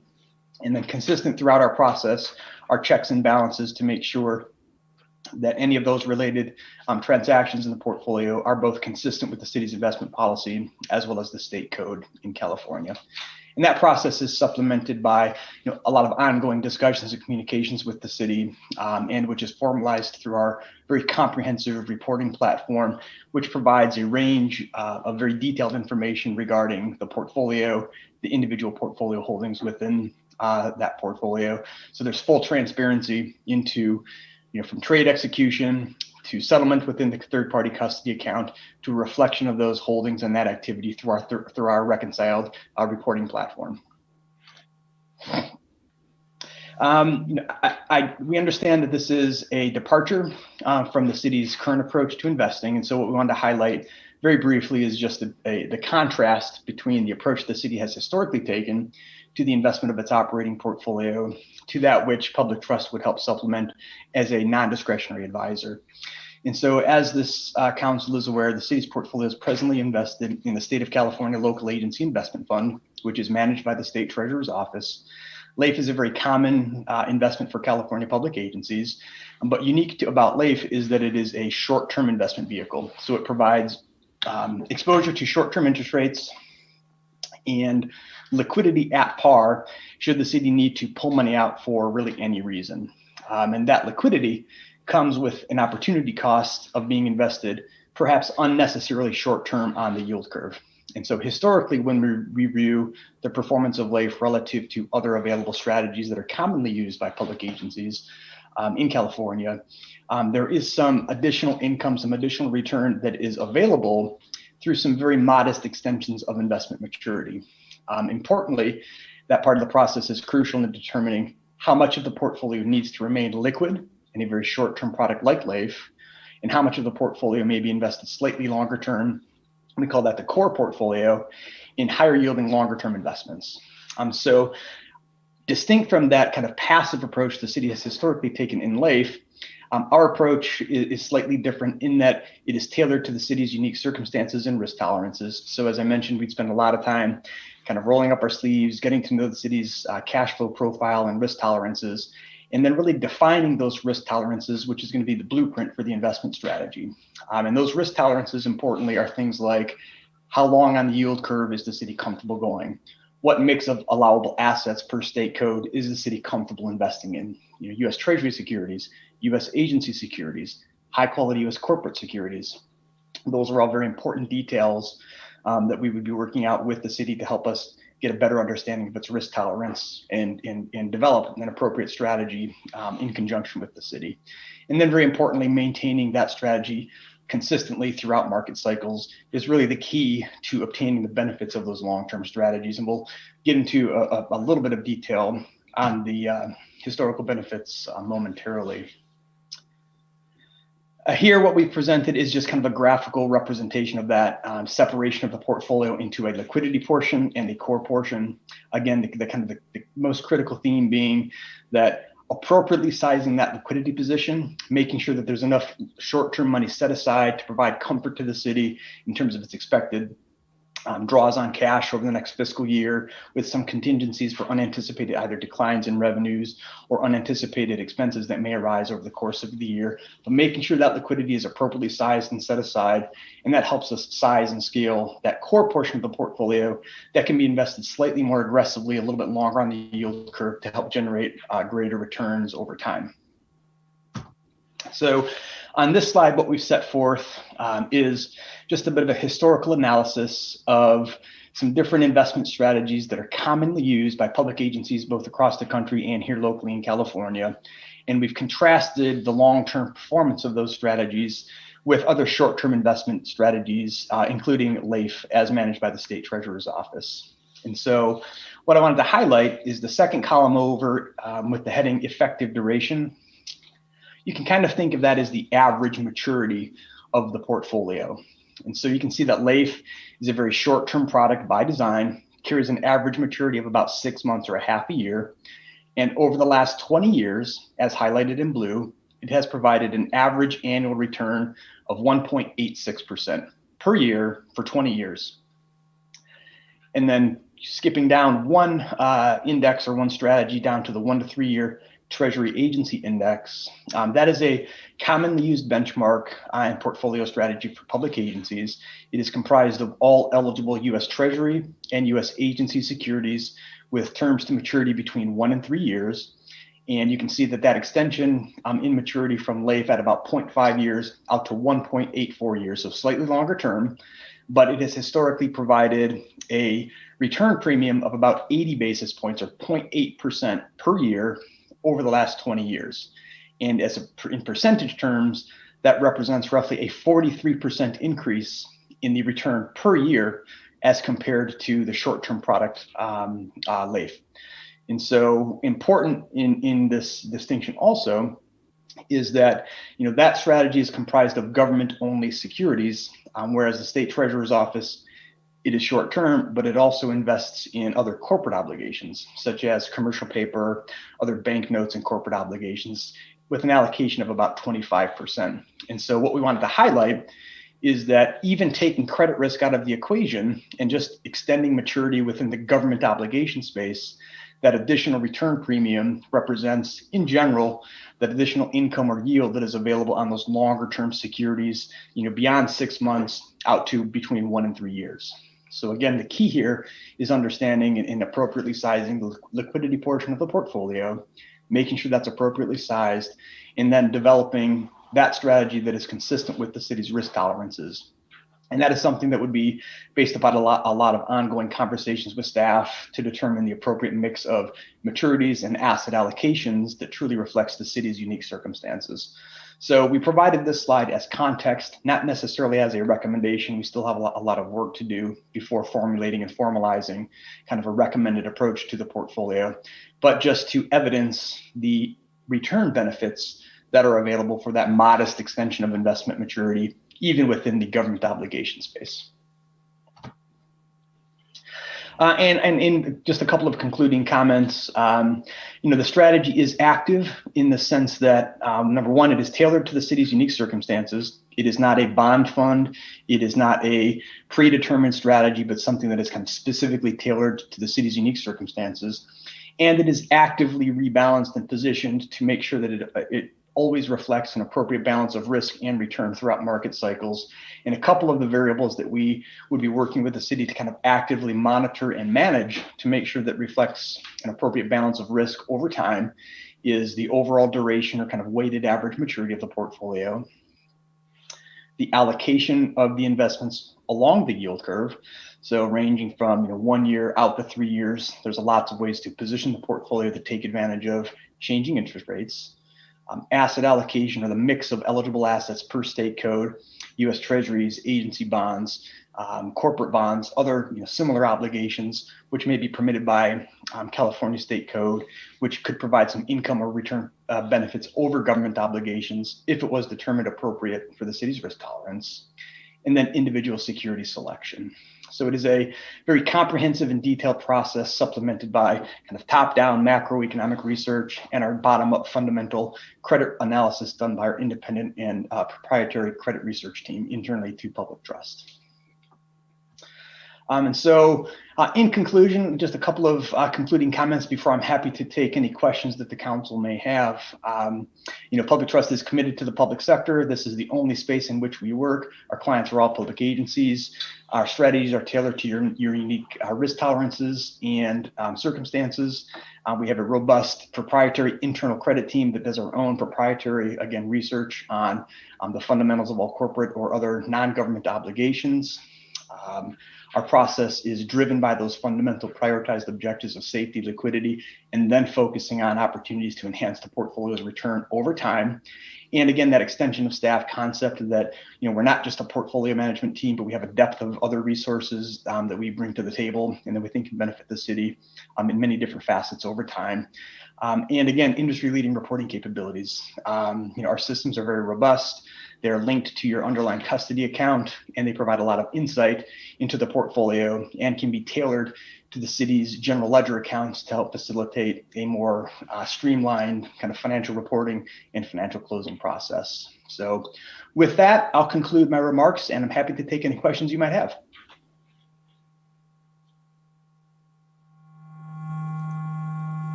Thank you very much for that report. Appreciate that. Mayor Pro Tem White, you have a question, sir?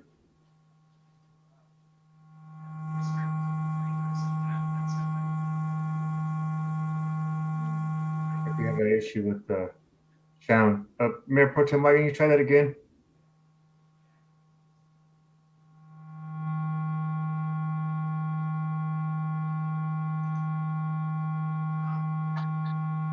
We're having technical difficulties.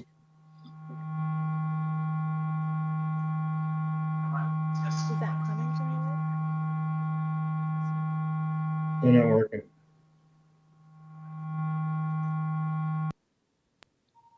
Is that any better?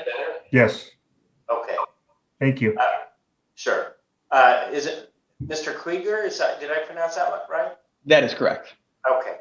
So first of all, thank you, Jeff and Jennifer. I appreciate this. This is something we've been wanting to do for a long time. But Mr. Krieger, I had some questions for you. Your firm sounds great. You indicated you will be, I don't know what you said the role was, primary portfolio manager. What's your actual title for our account? Yeah, but director and portfolio manager. Okay. So the firm's great. A lot of good credibility. But tell us a little bit about yourself. So in other words, a couple of things I'd like to know is, how many other jurisdictions are you the primary portfolio manager for? How long you've been doing this? And then when you talk about working with the city, in your experience, obviously you're not coming to council members to discuss. You're going to be working with Jennifer and Jeff, I would assume, and what kind of reporting, this may be more for Jennifer or Jeff, what kind of reporting regularity will we be seeing? In other words, will you be coming to us once a quarter, once a year? And I would assume, Jeff, that you're going to be using Economic Development Committee for some of those kinds of interactions. So those are my questions, mainly for you, Mr. Krieger. Yeah, sure. Wonderful. And thank you for those. Yes, so I have been managing public funds for 23 years out of California. So specifically for California public agencies as well as other public agencies across the country.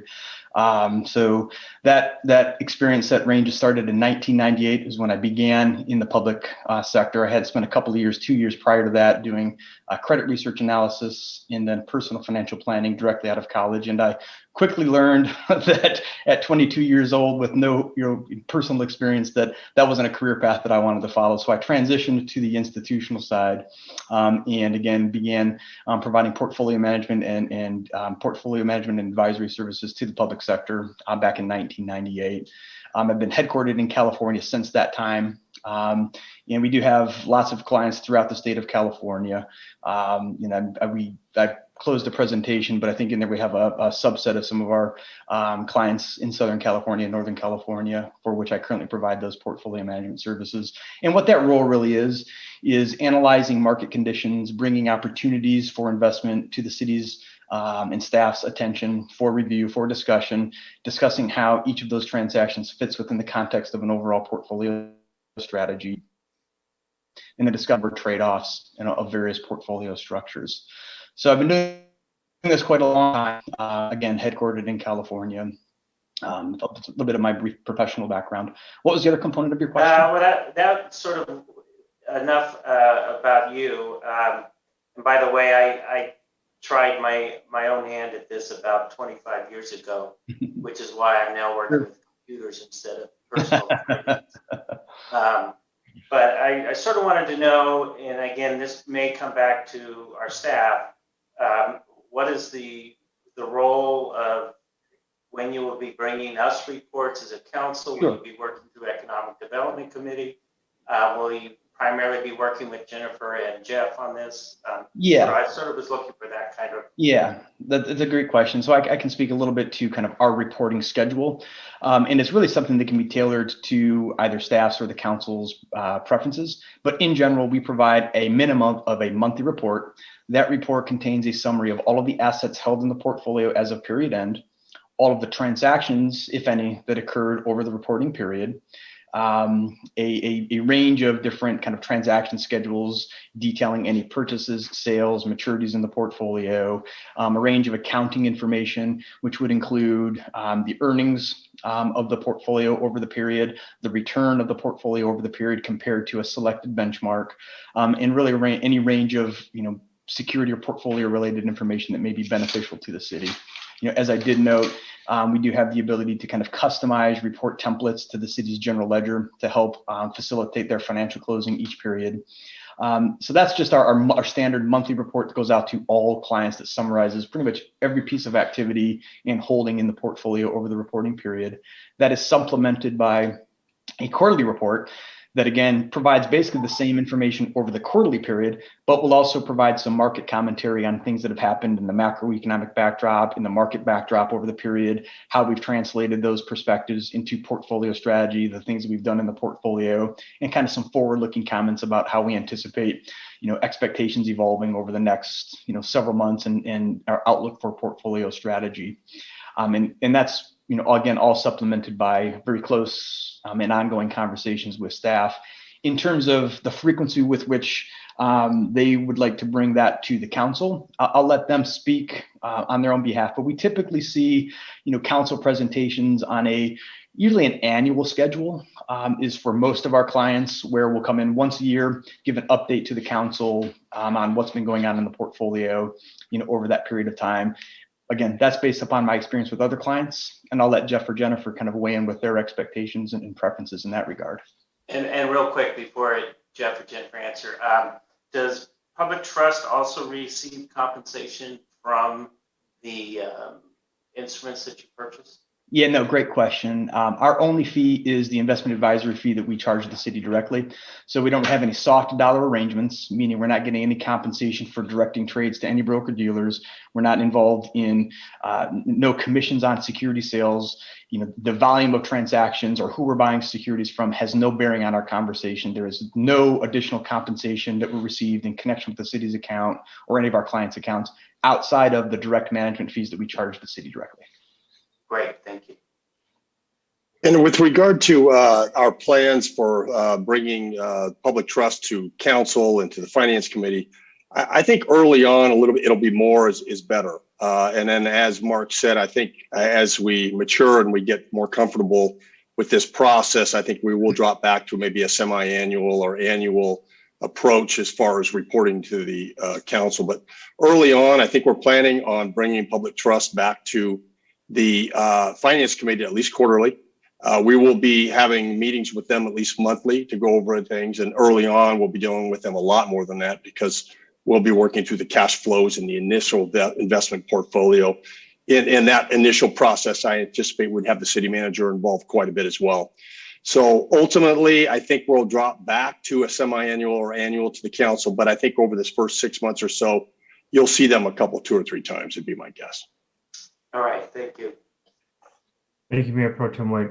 Councilmember Martinez. Yeah, hello, Mr. Krieger. You might remember me. I was on the finance committee when we talked to you and Mr. Tite as well. So I just wanted some of this I just wanted to go over as kind of just a quick review from what we talked about at the finance committee and for the public that might not have made that meeting. Just a couple of things that I liked that I want to point out.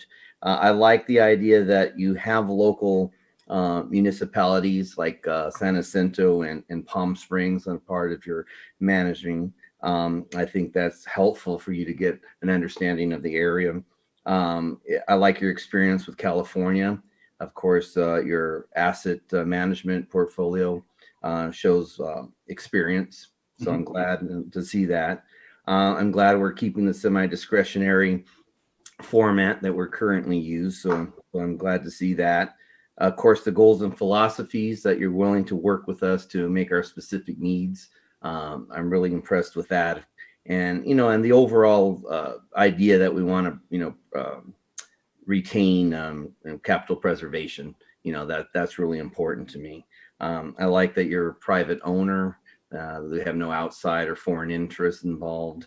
And the only thing I want to end with is the comment that was brought up at the Finance and Audit Committee involving the ability for us to choose who we invest with.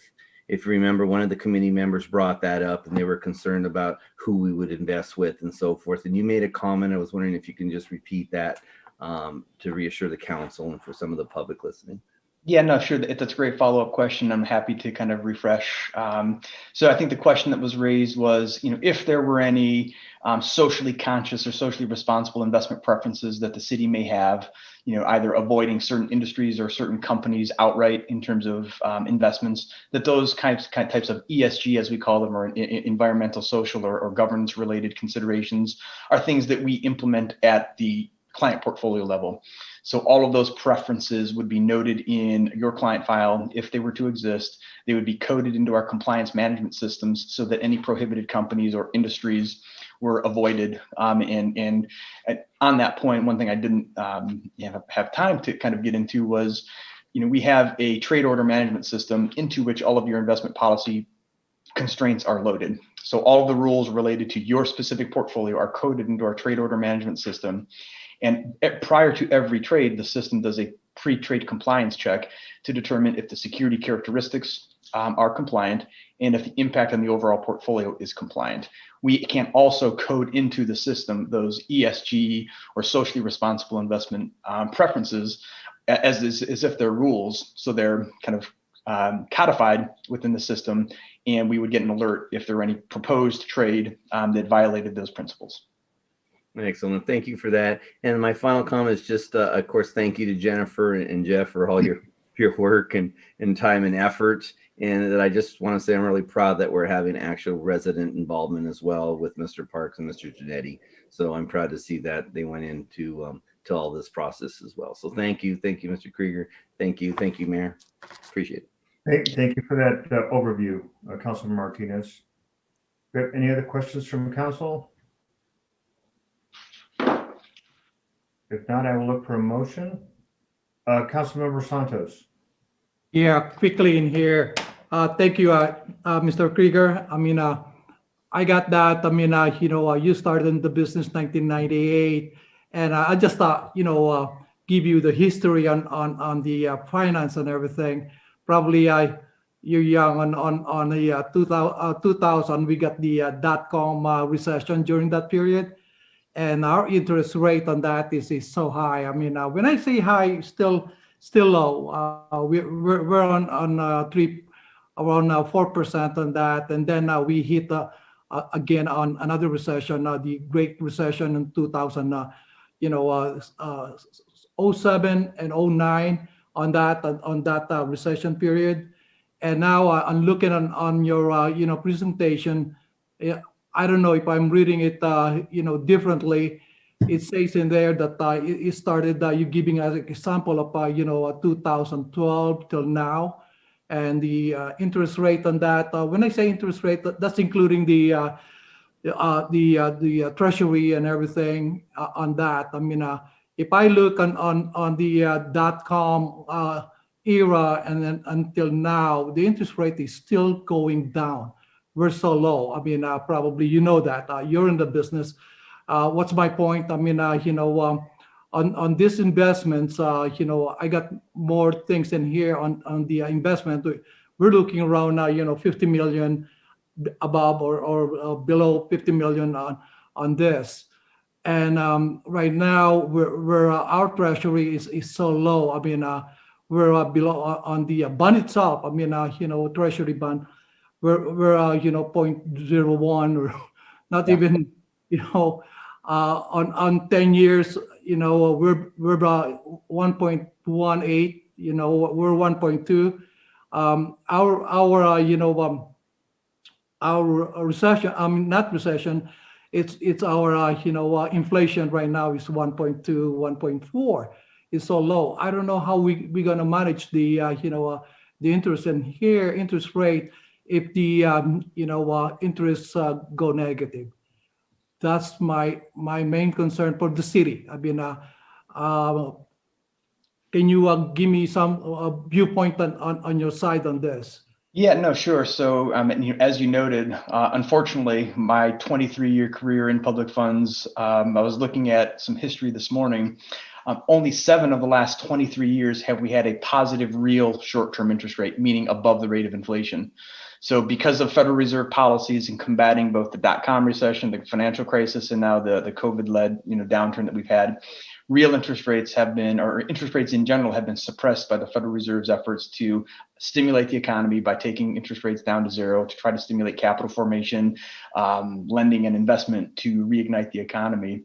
Unfortunately, we do think that interest rates are going to remain suppressed and very low for some time. It's uncertain as to whether or not they're going to go negative around the globe. Interest rates are deeply negative in many parts of Asia, many parts of Europe. In fact, globally speaking, as of, I think, end of last week or so, there was still $15 trillion of global debt trading at negative interest rates. That has not yet made its way into the US markets. While we cannot rule out that possibility, I would say that the Federal Reserve is very concerned about negative interest rates in the United States, because what is unique to the US compared to those other countries is the importance of short-term money markets. So things like commercial paper in funding, corporate expenses. And that's really the liquidity of the US financial system, are these short-term obligations. And the system is not set up for negative interest rates. And so we think that, the Fed is not likely to pursue negative interest rate policy in the US. If there were negative interest rates, which there were, back about 6 months or so ago, short-term treasury bills were actually trading at negative interest rates because of some supply-demand disruptions. That is not our base case outlook, though we cannot rule it out. And unfortunately, that is a result of the Federal Reserve's kind of punitive policies towards short-term investors and savers. Unfortunately, one of the things we're seeing across our business, reports from our local agency clients, where banks, because they're so flush with cash because of the Federal Reserve's activities, are sending deposits back to public agencies. They don't want your $100 million on deposit, because per state law, they have to collateralize that, meaning they take your deposit, they have to then go out and buy a US Treasury bond to secure the public agency's interest. And because rates are so low, the cost of that collateral is exceptionally high. So we're hearing reports from all of our clients across the country that banks are now pushing deposits back to investors because there's so much liquidity within the system. We cannot rule out negative interest rates. Unfortunately, that is part of the Federal Reserve's policy. They're trying to get anybody who can get rid of short-term cash and do anything else with it. Negative interest rates is one way to incentivize people to do that. Unfortunately, those savers and short-term investors like public agencies or many individuals don't have the ability to go and do other things. So unfortunately, in that regard, if interest rate policy were to turn negative, then the investment calculus changes and becomes very strange, which is buying the least negative yielding things that still are appropriate. We don't think that's a base case scenario. We think that interest rates will stay marginally positive, just like they did the last time the Federal Reserve took short-term interest rates down to zero. They took them to zero in December of 2008. In that cycle, they left them at zero for 7 full years. So interest rates traded at some modest spread relative to that, 10, 15 basis points is kind of a range they had settled into, but they never went negative. So we've been in this environment before. Rates did not go negative for that 7-year span where Fed was at zero the last time around. We don't think they're likely to sustain below zero because we think the Fed really wants to prevent that. And there's some tools that they can use to help alleviate that, such as raising interest on excess reserves that are held by banks in the U.S. without really, embarking in an interest rate increasing campaign. So it's a very good question. We don't have a crystal ball, unfortunately. No, that's a good answer. You explained it well. So that benefits everybody here. And then my follow-up on this, I'm glad that you explained about the custodian on the account, that you guys are really out of it and everything. And I really, really appreciate that, you explained that. And then the only thing is straightforward questions. How do you make money? So our fee is a percentage of assets under management. So based upon the average invested balance over the course of the month, we assess a fee based upon the schedule that Jennifer identified. And so that would be 0.05%. So 5 basis points, 0.05% on the first 50 million of assets. And then on anything above 50 million, that portion of the balance is assessed a 4.5 basis point fee. So I think on a 50 or a 50 million or $70 million portfolio, I think that fee penciled out, Jennifer, correct me if I'm wrong, to like $36,000 or $37,000, something like that.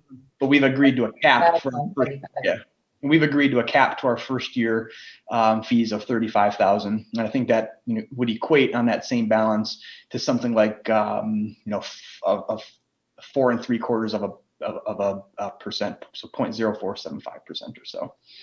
But it is based solely, again, on the percentage of assets, nothing else, no commissions, nothing related to security transactions. No, I really appreciate that. You don't go by trade. Per trade. Very good. Thank you so much. Thank you. Thank you, Mayor. Yes, sir. Any other questions from council? If not, I will look for a motion. Mayor, I'll move to approve a 3-year contract with Public Trust Advisors, LLC to perform investment advisor portfolio management services with options for 2 1-year extensions. I'll second. Councilmember Santos? Yes. Councilmember Fenn? Yes. Councilmember Martinez? Yes. Mayor Pro Tem White? Yes. Mayor Lara? Yes. Thank you, Jennifer and Jeff, for your efforts on this project. Thank you very much, Mr. Mayor. Thank you. Thank you.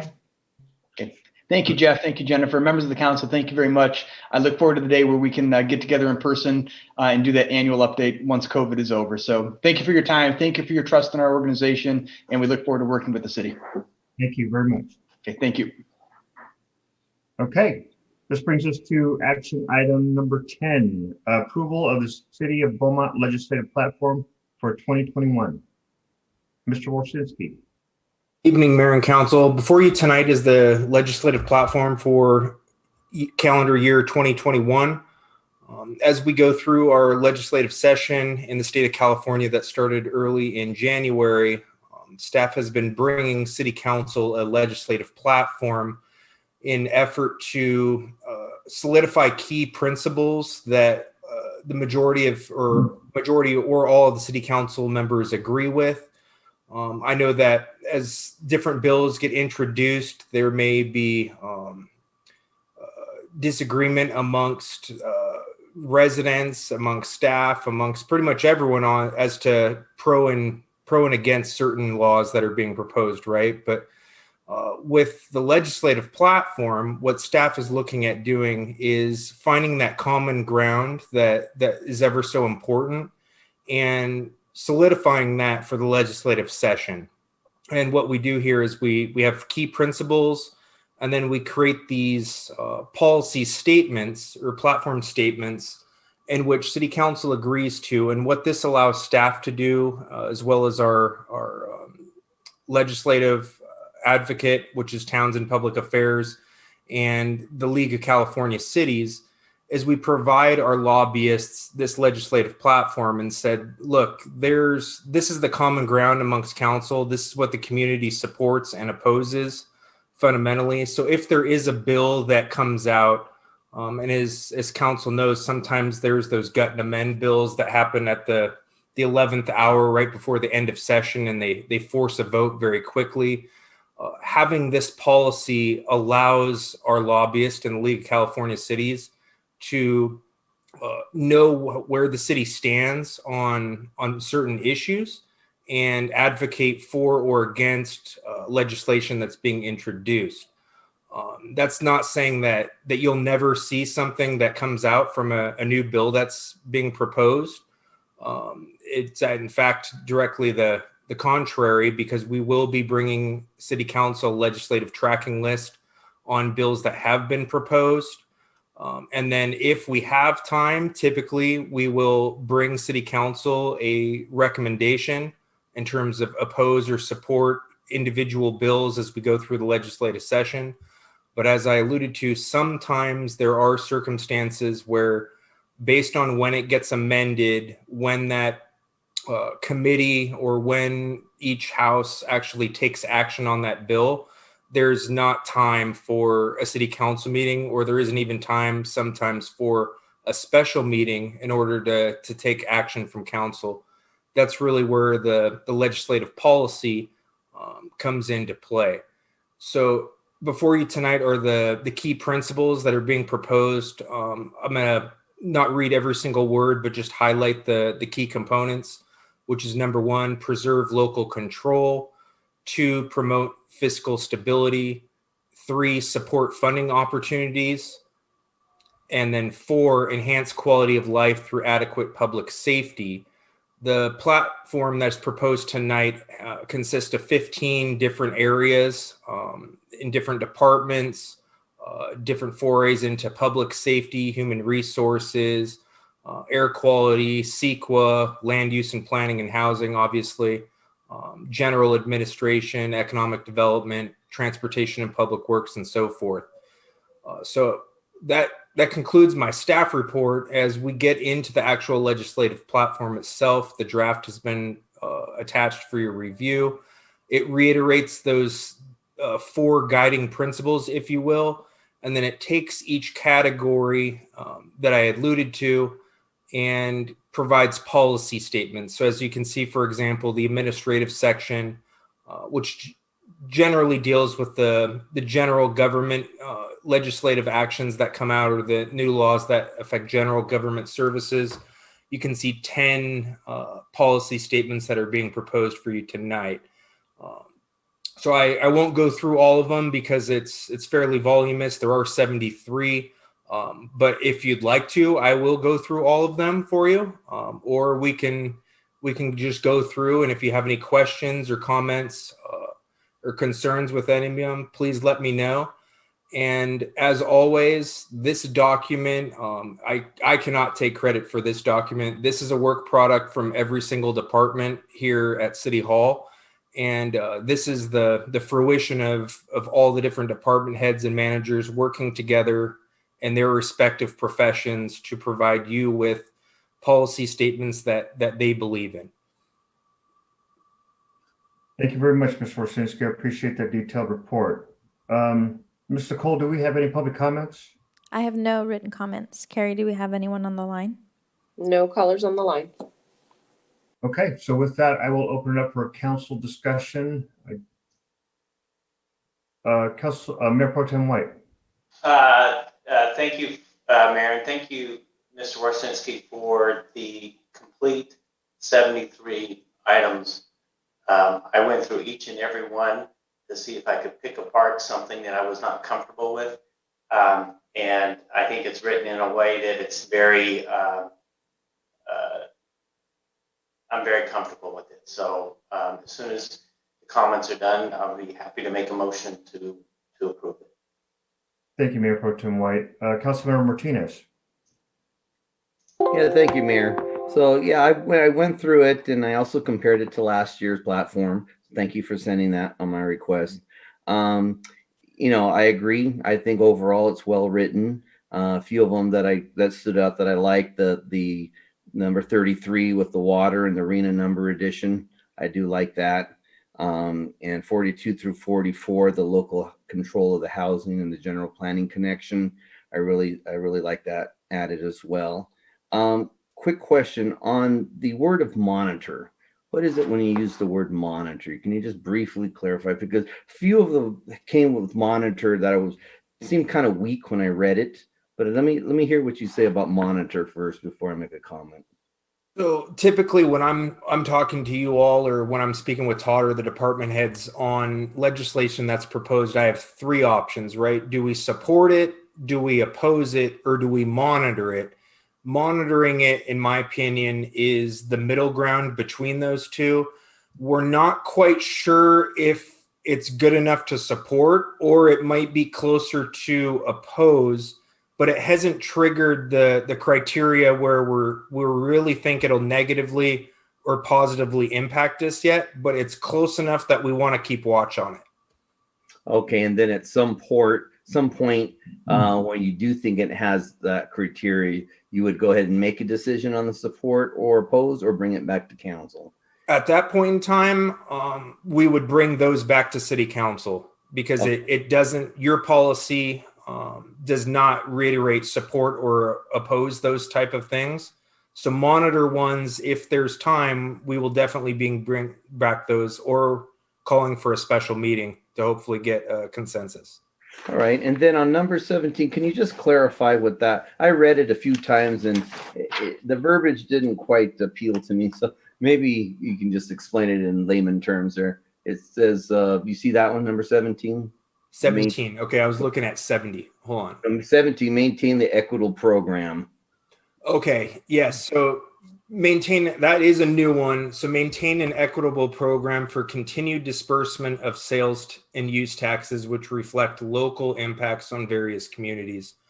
This was a thought product based on the legislation proposed, I believe it was last legislative session, where it would alter online sales and use tax from point of sale to point of delivery. I don't know if we got into that last year, but suppose Icon Health and Fitness, right? They're a point of sale facility that's operating in Beaumont, California today. If people order a Nordic Track treadmill online and it goes into California, the city of Beaumont is that point of sale facility. So we receive a portion of the sales tax revenue. If the state alters the point of sale and goes to point of delivery, it now that Nordic Track treadmill goes to Beverly Hills, for example, and now that sales tax revenue will be going to the city of Beverly Hills. So what we tried to say is maybe point of sale isn't necessarily fair, although it's been what's operated in the state of California for I think my entire life. But maybe there's an equitable way to do both, right? So some point of sale that helps local jurisdictions with these facilities mitigate the impacts of the truck traffic, road repairs, infrastructure improvements, and so forth, but also provides some of the locales that do not have these point of sale facilities with some sales tax revenue, because their residents are the ones buying the merchandise. All right. I was just what the equitable program was kind of where I was still thrown out. It's like, well, who's equitable? You're looking at the municipality, the state, other municipalities and so forth. So, okay, that clarifies it. And that does fit that perfectly, really. But applying it to other things, I was just kind of wondering where that went. Okay, I think I'm good for now. Thank you. Thank you, Councilmember Martinez. Any other comments from council? Councilmember Finn? Yeah, it's just a general comment. Mr. Warsinski, thank you for putting this together and thank you for staff for their input. What I really like just the simplicity of it. I know there's 73 items, but it's broken down easily, they're by category and so forth. And then it's just a general makes sense kind of philosophy of our ability to be able to do the best we can for our citizens. So I think a great job on putting that together. I did not see the previous year's work, but I certainly like this going forward. And if it's reviewed each year, some tweaks and so forth, and based on what the powers above us do and how we can do and what stance we take to react to those, I think it's a great plan. So thank you. Thank you, Councilmember Finn. Councilmember Santos. Oh, just a quick comment, just to follow up. Hi, Carl, great job. On this and the stuff. Thanks a lot. That's all, Mayor. Okay. Mr. Warsinski, thank you very much for the detailed report.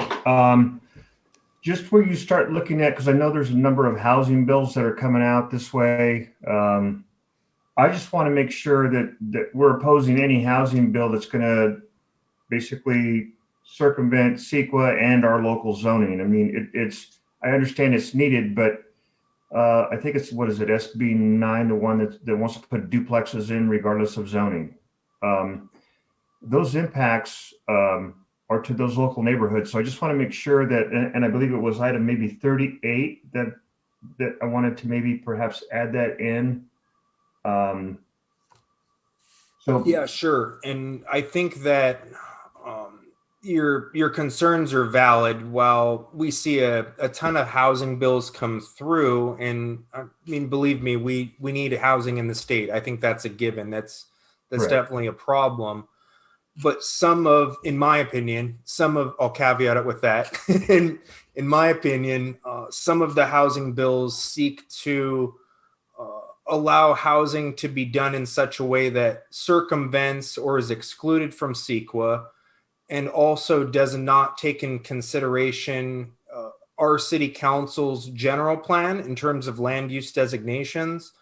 And it would really throw out of whack our master planning of infrastructure, which be signals, roads, water, sewer, and so forth. These master plan communities were built and designed for X amount of houses, not X amount of houses times 2 or 4 or 8, depending on which bill may or may not pass. But I think that if you would like to change 38 or maybe add something in which it reiterates that let's see here, support housing measures that promote development and enhancement of safe and affordable housing, accessible housing within the city for all economic segments of the population, and at the same time follows local control and CEQA regulations or something of that sort. Something to that effect. Based on your response, you know exactly what the concerns are. So however you feel it's best to word that in there, you understand where I'm coming from. I would appreciate that very much. Other than that, I thought it was very detailed and covered everything, at least as far as I think our direction that our city wants to go. So I thank you and staff for their efforts on that. Thank you. Okay. Mayor Pro Tem White. Yeah, I just wanted to respond to that, Mayor. I had the same concerns and issues as I read through it, but then as I looked into the other sections, the sections regarding local control and the sections regarding mainly local control and CEQA reform, I think it's covered in all of those other areas, but I'm not opposed to beefing up number 38 if that makes sense. I agree, Mayor Pro Tem White. I just I just want to make sure it's tied specific to housing as well. So I appreciate that, your support of that. So Mayor, I'd like to make a motion to approve the 2021 legislative platform as proposed. And I'll second. Councilmember Santos, Yeah. Yes. Councilmember Fenn, Yes. Councilmember Martinez, Yes. Mayor Pro Tem White, Yes. Mayor Lara. Yes, thank you very much. That brings us to item number 11, and Mr. Pinckney, I'll have to ask you to recuse yourself, sir. Yep. Because this involves my law firm, I'm recusing myself. If the city clerk could put me in a waiting room. There you go.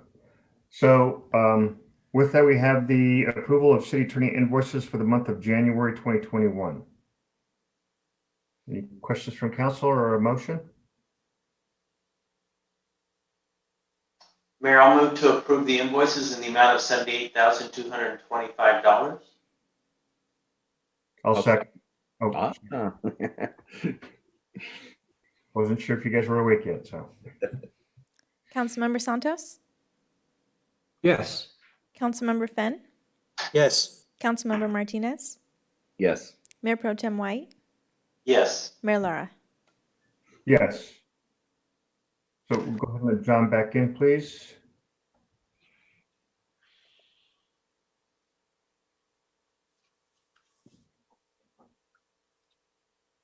Thank you very much. And that brings us to legislative updates and discussion. Mr. Warsinski, you're back again.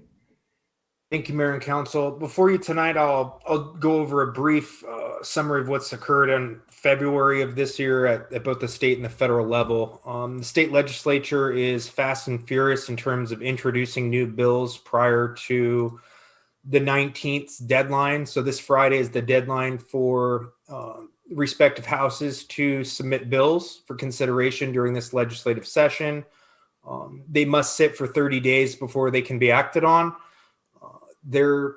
Townsend's reporting that the state legislature is looking at introducing 2,700 or upwards of 2,700 bills this year, although many of those will be what's coined as a quote unquote spot bill, which has little or no substantive language contained within the actual bill proposed. We often see those amended towards the end of session because they've had a number assigned, and then they can add their pertinent language at a later date and time and still have an active bill through the session. We're seeing the state of California, as well as Governor Newsom, look at continuing discussions of reopening elementary schools.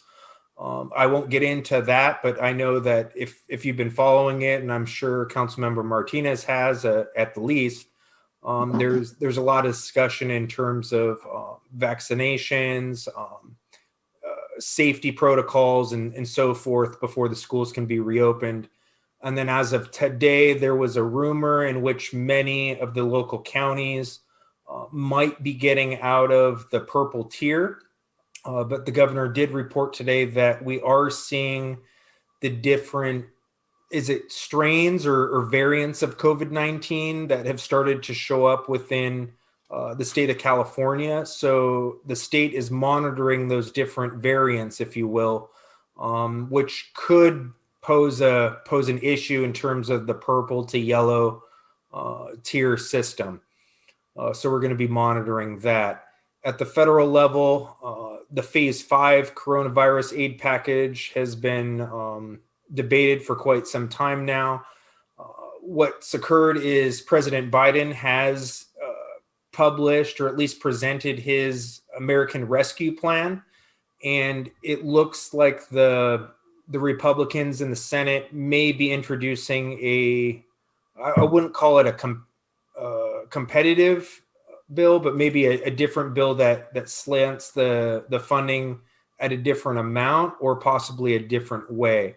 So we've been able to really digest the Biden plan, and we're currently really looking at the GOP proposal to see what it contains. I do know from first glance that the Biden plan does create funding for state and local jurisdictions, while the Republican Senate bill does not at this point in time, but it still is early, so it may be revised. And that's all I have for you today that's occurred so far in February, but we'll be sure that when we're done with the bill introduction session that ends on the 19th, to create a hot list for city council and the state bills that should be coming back at one of the March meetings. Thank you very much, Mr. Warsinski. Appreciate that. Any questions for Mr. Warsinski from council? Seeing none, I will move us into our council reports. I'm going to mix it up a little bit to make sure you're all paying attention. How's that? How about Councilmember Martinez? Thank you, Mayor. No report. Councilmember Finn. No, I'm going to make up for that. I've got a few things. So first off, on February 3rd, I attended the Beaumont Basin Water Master meeting, and there's been a lot of talk with the Water Master on water rights and how to account for unused water. And in that meeting, they voted down the removal of their Rule 7.3, which covers the availability of unused water, overlying production and allocation to the appropriator parties. It's kind of a complicated topic, but it looks like it's protecting the current appropriators and so forth. So I thought that was good news. And I did speak out in that as a citizen in that meeting. On the 4th, I attended the Transportation Now Committee, and there was a presentation by RTA by Jim Neepins, and he reviewed and the employee, the driver, and customer safety and what they're doing to protect the public. On the 8th, I attended the Finance and Audit, and we covered our main topic was our action item number 9 for this evening. And then I also attended the Economic Development Committee, and we reviewed our Economic Development Strategic Plan. And so that is my report, and I appreciate the time. Thanks. Thank you, Councilmember Finn. Councilmember Santos. Okay. I'll make it brief.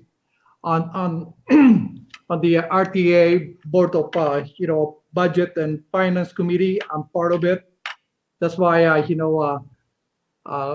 Council David Fenn, thank you for taking on that transportation now on that. I'll be involved on this Budget Finance Committee for the RTA. And then I did attended the Beaumont Banning School District Student of the Month, and there's amazing 4 students in there. It's really, really nice. Meeting out through Zoom. I wish I could meet them in person, and there's some that motivate them. And then also I attended the economic development and then Kyle presented the strategic plan. Kyle does a good job on that. And then on SCAG RENA Appeal Board, we're part of it. And today is the last day of doing the appeal. What is that? Out of 197 jurisdictions in the Southern California, there's an appeal on their allocation. There's 51 appeal in there, and we did listen to them. And that's a nice thing on a democracy. They like it or not, you have to listen to them. So we will see the approval on this. You will see it on March. So I'll give you an update on that. And our allocation still stayed the same, 4,200 units that we have to build for 8 years. So I think we're in good hand on that. I think we'll be fine. And the only thing I see there is the transportation. Probably we have to sit down and discuss the transportation strategy on that because of the units coming in. Other than that, Mayor, that's all I have. Thank you. Thank you very much, Councilmember Santos. Mayor Pro Tem White. I'm going to follow in the steps of David Finn and And I'm going to make up for Ray Santos' short, brief summary there. I viewed a video off of the Beaumont website of our honorable mayor doing a 3 to 4 minute update. And I was very impressed. I thought it was well done, and I thought it was very professionally put together. So I just wanted to thank you for that. And that's all I have to report. Thank you. Well, you're too kind, sir. Thank you very much. What I attended the WRCOG's Administration and Finance Committee meeting.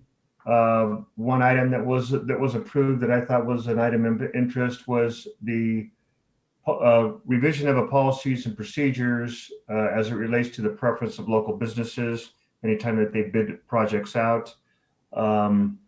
Outside of that, that's all. And that's the end of my report. Brings us to the economic development update. Thank you, Mayor and Council. I don't have anything to add other than that what the council members that attended already stated. We went over the Economic Development Strategic Plan, and we look forward to the meeting next month on March the 10th. Thank you. Thank you, Ms. Warsinski. That brings us to our city treasurer, Mr. Giannetti. Hey, you remembered me tonight. Yes. Thank you, Mr. Mayor. I have one thing to say. We've said it enough tonight, but I can't thank Jennifer, Jeff, and Frank Parks for the work they did on the investment advisor services. Going through 8 responses to the RFP, selecting 3 and going through voluminous materials that were presented and then coming up with the choice that you voted on tonight. I really hats off, and I'd like the council to remember that RFPs was one of the things that the Finance Audit Committee was to work on, and this is the second one. And I don't think the city's people have a bad problem, but being able to integrate the finance people into it gives a little more reality based and all that, because Jennifer and Jeff really know what they're doing. We said last time that we were going to report monthly on the internal controls from our audit and give you an update. And here's the update. Number 1 was cash disbursements. It's been fully implemented, but Jeff would like to still track it for a while. So the plans to correct that are implemented, and he's going to track it for a couple months to make sure it stays in place. Payroll segregation of duties has not fully been implemented at this point. Number 3, payroll personnel action forms. It's a 2-part process. Part 1 at the director level, signing off is in place. It's fixed. Jeff is still working on step 2 down at the end where it's being processed. Business license, number 4. He needs to establish some reports so that he can reconcile this business license process. So that's where he is there. And number 5 is the overhead cost allocation pertaining mostly to grants, how much of the overhead is put into the grants.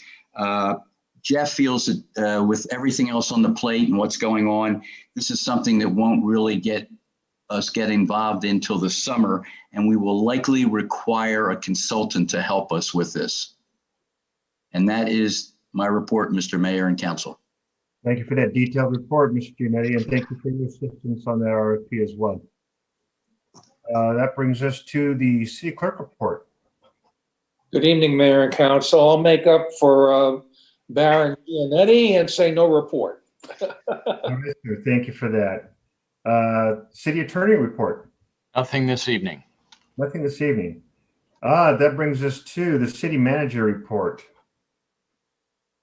I'd just like to extend a happy new year to the city council, and that concludes my report.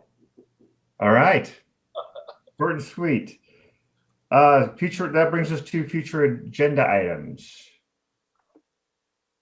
Councilmember Finn. Yes, thank you. So in light of our topic this evening on the moratorium for the tire business, and we talked a little bit about the storage, I'd like to see that staff come back in 6 months' time and give us an update as to where they're at with that general plan, to see if work is done early, that we can perhaps lift that moratorium if things are in place. So What I'm not sure, and being the new guy on the council, is if we ask for something to be on the agenda going forward, how far out in the future is it appropriate to ask for that? And so I know this is 6 months out, but I wanted to make sure that that was done.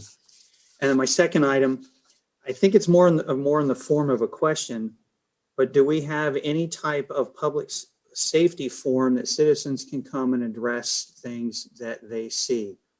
A personal example is I had a new listing that's now an escrow in the Fairway Canyon neighborhood, and I had neighbors and people call me and stop me to tell me about some concerns they had over there. One in particular was the stop sign that's at Champions Drive in Tuckwood Canyon. They said a lot of people end up running that stop sign at night. They don't see it. And that perhaps maybe a little solar light or something could go on that sign. And then there's 2 homes of concern over there. One on Stockton that's a burned out home, and another one on Byron Trail that was a vacant marijuana grow house. And just so there was things that brought to my attention this past week, and so forth. So I don't know if we have such a forum or if we can create one, but maybe it's just, from time to time that we put it on the agenda to say, hey, we'd like to hear from the public what's important to you or what's your concern, that they feel that they're more invited versus intruding and coming. And sometimes I understand they're a little nervous in addressing the council and so forth, so it's easy to pick one of us off and bend our ear on something, but I wasn't sure what's next, when something's brought to me, and how do I bring it to the council? So your preference, Councilmember Finn, would be not that somebody has to do that in public comment section off of unagendized items, but rather have maybe once I don't know if it's once a year, once every 6 months, but just maybe if it's more on the lines of a town hall to say, hey, what's going on, from the citizens, and we can hear back from them. I don't want it to turn into something huge, but something that they can come and share something without feeling like, I don't know. I guess it's encouraging them to talk. I want to hear from them, but I know that when I've talked to them and say, hey, come talk to the council, I'm only one of 5. The other 4 need to hear from you too. Right. And then they get shy and tuck their tail and walk off, but I know that the concern was legitimate. So just maybe food for thought for now. But just wanted to throw that out there. And I don't know if something was handled like that in the past, or if it's an easy way to handle it going in the future, but just something I wanted to throw out. Okay. Mayor, could I make a suggestion? Mayor Pro Tem White, but of course.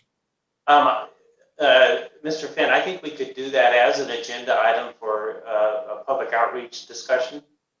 And then we can get into the different options. So I would support some kind of agenda item on that.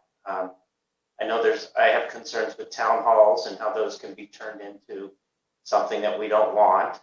But I think having a discussion among council on ways to reach out to the public like that might be a good idea. Thank you. City Manager Parton. I was going to say we have tools already in place that allow people to really forward any kind of complaints that they have. So we have some things in place now, and maybe there's some discussion about how to enhance or how to help encourage people to take advantage of some of those resources. So I think we've got some things in place and some things to build off of. Okay.